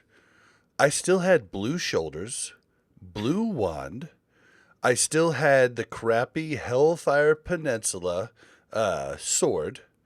I had huge items that weren't upgraded yet, and then I got to get just like a double jump upgrade, like from Yeah, people are the new leapfrogging. raid. It's not every single person wants Kiss of the Spider. It's someone with Prince Dagger might not want Fang of the Leviathan as much as they want some other item, and you leapfrog your blue item while they leapfrog their blue item to bigger upgrades, and that's okay.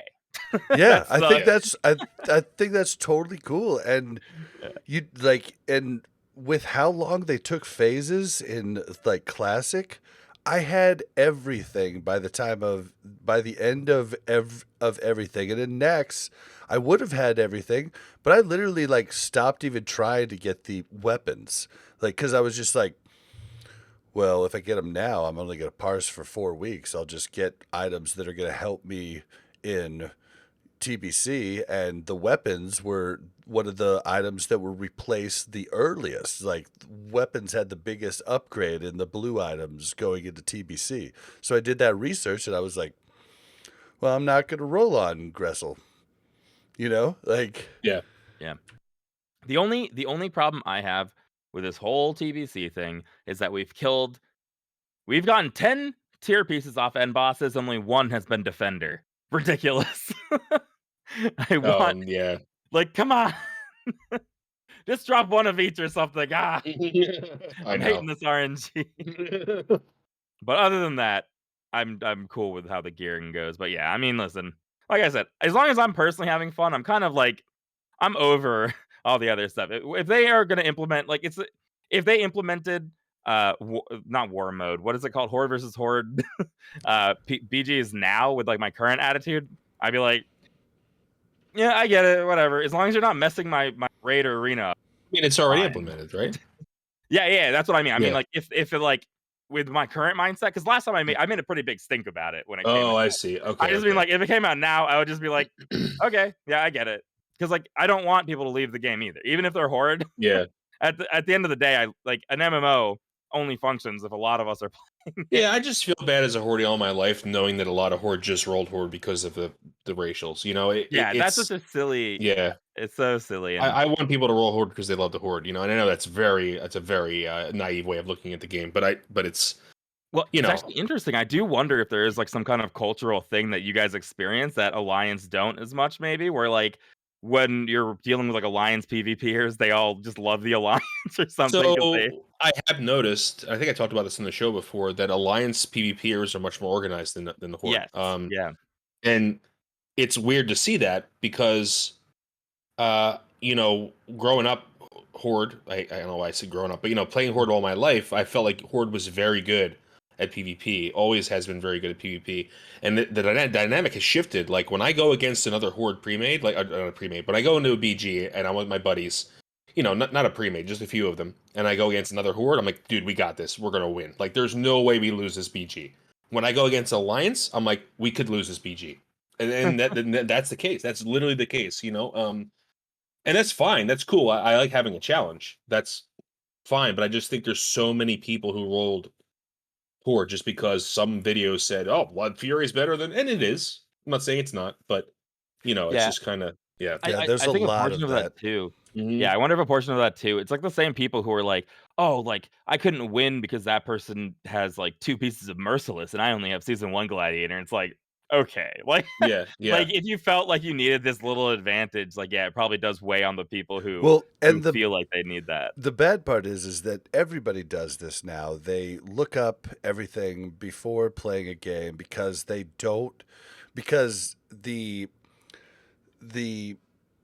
consequence of not picking the right thing can ruin the experience for you. So they go in and look at this first, and then once Mhm. they do it, there's no turning back. Like, I'm not going horde, and there's no possible way. Like, I have too many characters. I have Yeah.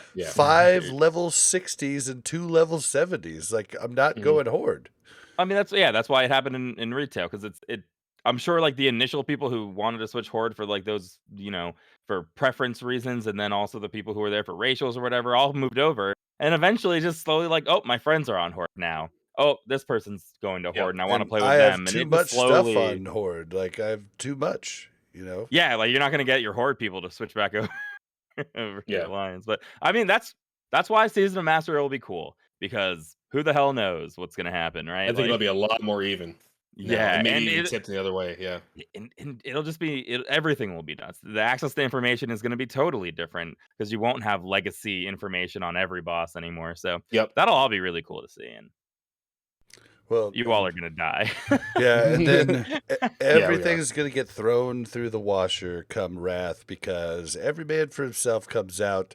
There's a reason all of my characters are human, and I've been waiting for Wrath, so It's weapon skill. No, I'm just joking. see you there. No, but I'm going to have my second trinket, and y'all can suck it. As like yeah. I feel like this I mean, is that's a minute needed after though. Bob said he wouldn't go horde, but he's just like, I mean, they needed that. I think the Alliance big Yeah. time. Yeah, to be competitive with undead. but it's I'm just better. it's just gonna be nuts. It is like, better, yeah. People are gonna be jumping ship then too, like so. Oh, it'll happen this, and then you guys will experience it. You'll have the mindless BGers. It'll the whole meta will shift over there. But yeah.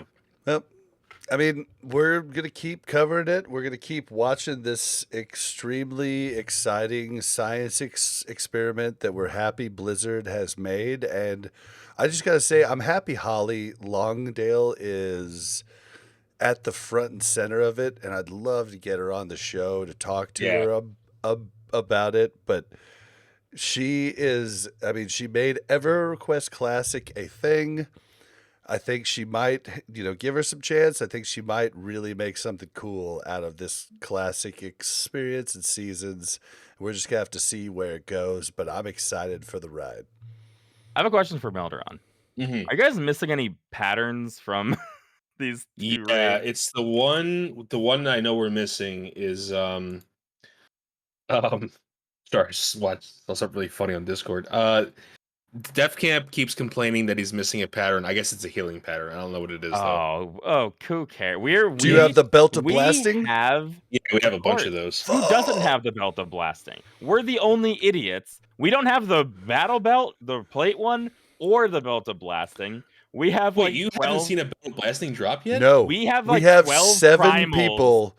We have 7 people that are already have their primals given to the guy that's going to make the belts, when it and drops. we don't have it yet. We're done on. We've seen like 10 drop. I think. Not even joking. We just want one. Our guild is gonna get so strong. It's like 7 people get huge upgrades, right? As it drops. But we also don't have the plate one. It doesn't matter as much for us because we have no DPS warriors or anything, so no one really minds. I would like it, but it's what it is. But it's just like, what is our luck? I just want it. It's horrible. Ugh.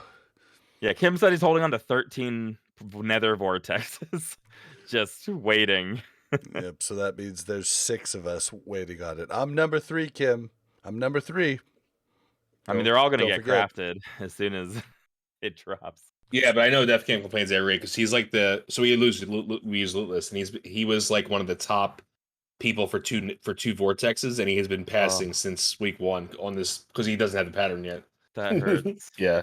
That really hurts. We actually just gave up and we're like, we'll just bid on the vortexes just so that we have it when it comes out or when we get it.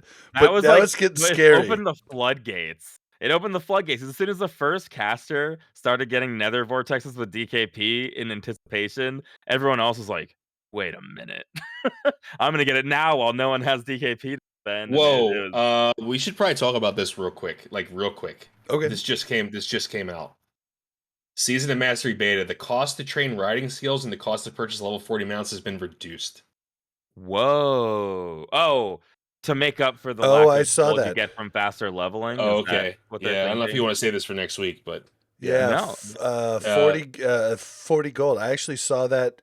It wasn't confirmed. Is there a blue post out now? Yeah, it's a blue post now, yeah. Okay. So that's point 1. Point 2, the Gordok tribute pile in Dire Maul can no longer be looted by players that are not in King Gordok's tap list. Yo, that's actually huge. So That's the hunter you can't sell tarnished elven rings anymore. Oh wow, that's actually really big because that was the tribute row was a huge thing for hunters. This is good. No, this is actually good because Dire Maul's coming out right away. I think that this is probably a good change that people can't get like super good gear without actually doing it. I can get it. That's interesting. And then the last point, I thought this was fixed already. The healing provided from Diamond Flask no longer benefits from plus healing. I thought that was already fixed. I had thought that was already fixed also. So that's so those are the 3 things. That pretty big stuff there. The first 2. Oh, you know what? Here's what it says. Here are some adjustments that were implemented over the last couple of weeks. There must not have been a blue post about it. Maybe everyone else discovered that Diamond Flask wasn't working. I mean, like on one hand, it's like the Dire Maul one makes me think that they do care a little. It feels like obscure. Like I wouldn't have thought to fix that, I feel like, or like to like change it to make it more fair in their eyes. But it's nice that they're like taking care of like the things they need to adjust as they make things crazy. Yeah, they're like killing hunters. It would be. they're killing mages. It would be rude to not kill the hunters along the way. Well, for me, it's not the hunter thing. It's just the easy access to gear when it's going to be a mad rush to start out. Like everyone's going to be trying to quickly gear. The only thing, like talking about this specific thing, jump runs is going to be a thing that's really hard to actually fix because the casters that could do it, literally like on Hydros, you jump back and forth out of the pool so that you could have Hydros like, go back and forth while your dots or whatever spells you're using on him hits him, and he never gets to hit you. It's pathing. Then on the next boss, you touch the wall, he runs away from you. You come out of the wall, he runs back at you. You touch the wall, he runs away from you. Yada yada yada. Like, I don't know how you fix those types of that's. I mean, you don't have to get rid of every advantage that mages have. Well, it's not just entire game. It's like, mages, chamois, it's warlocks. Like warlocks probably do it the best. Sure. Yeah, warlocks have it easier probably. I did not enjoy doing it on my mage. Most importantly though, they fixed Dire Maul, right? So that you can't just fly to the ore at the end. So that's the most important thing of jump runs for me. Bots just flying without killing any bosses straight to the ore and mining it. Yeah, they fixed that a while ago to where the ore just doesn't spawn unless the other two bosses are dead. Yeah, that's more that was a more concerning thing to me. If mages want to go solo jump run, I hate it. I absolutely hate it. All right, well guys, we've got to get out of here. This was a great epic episode, but we're going to have to end it out. It's been long enough. I feel okay skipping the add-on of the week, so we're going to skip that. If you guys want to follow us on Twitter, it's WC Reloaded. If you want to follow the Mash Those Buttons Network, it's at the Mash Network. We are loving your emails. Keep sending them to us. Like, they get us on weird tangents, like, me and Yip's speech impediments growing up. Like, so please keep sending those to us at wcrpodcast@gmail.com. If you'd like to join our MASH Discord, that's mash.gg/discord, and that's all of the different podcasts on the network. Ratings and reviews. We need some more. Reviews. We haven't had any for 2 weeks, 3 weeks. It's been rough. It's hurt my heart. Mel didn't even come to the podcast tonight because she just was so embarrassed that we hadn't had a review. So if you could do that, iTunes or warcraftradio.com/directory. Whew, guys. Yep. Where can we find you? Somewhere different this time. Let's hear it. I've finally done it. Listen, I went searching a lot. I'm not in love with it, but every variation of my name is taken on every platform. So you can now find me on YouTube, Twitter, and on Twitch at The Yip Show. All the same for once. So you can go there. I like it. I like it. Yeah, it's fine. But like Yip TV, Yip Live, Yippa, Yippity, Yip everything. TTV. Yip TV was taken. No, Yip TTV. Taken. I know. I don't even was want that. the TT. And it was taken. I didn't know how many people went by Yip. A ton of people. Yeah, on our server too. So yes, I'm now well branded. You can now stop calling me Cognitive Pit. I'm done. I'm giving up my old first-person shooter days, and I'm now Yip. Nice. And Melderon, where can we find you? Tell us all about everything that's going on, and Def Camp starting back up streaming again too. Yeah, best way to support me is to support my brother, twitch.tv/defcamp. He streams most evenings, NA time, East. And if you want to watch any videos I've made in the past, Defcamp Melderon TV on YouTube. And I think Def's going to start using that for stream clips. So there'll eventually be stream clips on there. Awesome. Now, Melissa and I still remember Sea of Thieves. We want to play with you your first time playing, so make sure and reserve that spot for us. I will. I 'Cause just gotta you're somehow going get to another love game it. on my list. Yeah. You're going to love it. Like it's gonna be cool. I promise you. I play way too much WoW, dude. It's a problem. Yeah. Yeah, we but I gotta do mean, you something. could just do like Sea of Thieves. Like is just like a. I mean, it's just like a Saturday night date night. Yeah. Kind of thing. All right, and you can find me on Twitter at blazin_Bob. That's BLAZZIN_BOB. And you can find me streaming on Twitch. I streamed both raid nights this last week, even the shit show that was Thursday. So if you want to see that, twitch.tv/BlazinBob. All right, guys, let's get out of here. Thank God we didn't have Mel. It would have been a 4-hour episode. Oh, for sure. What am I talking? Oh, too many revenue points tonight too. This was a big Blizzard company spokesperson night. That it would have. Blizzard probably wanted Mel on tonight. Like, please defend us out there. Tell them we need our revenue. Kim in chat says, to be fair. Yeah, to be fair. All right, guys. Night. Thank you. We will see you later. See ya. Oh, should I raid somebody? Ooh, we'll raid Defkip. Nice. Yeah, Bob, you might want to cut the part where you asked me what Discord it's on. I don't know if I want to tell people that there's a Discord that I talk to developers in. Oh, yeah, I can. It'll be hard to cut it from the. Just remember. Oh, the stream's fine. Yeah, I'm talking about like the podcast. We're still live though, so. Oh shit. Yep, I'm trying to raid Defkip. It's just some guildies. Kim. Okay. In one ear, out the other.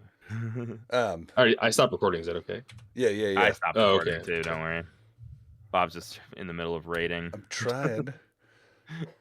Okay. All right. Thank you guys. Yeah, I Tell just don't want we love him. To All right. Feel a way about it. Yeah, it's kind of an entitled position I'm in.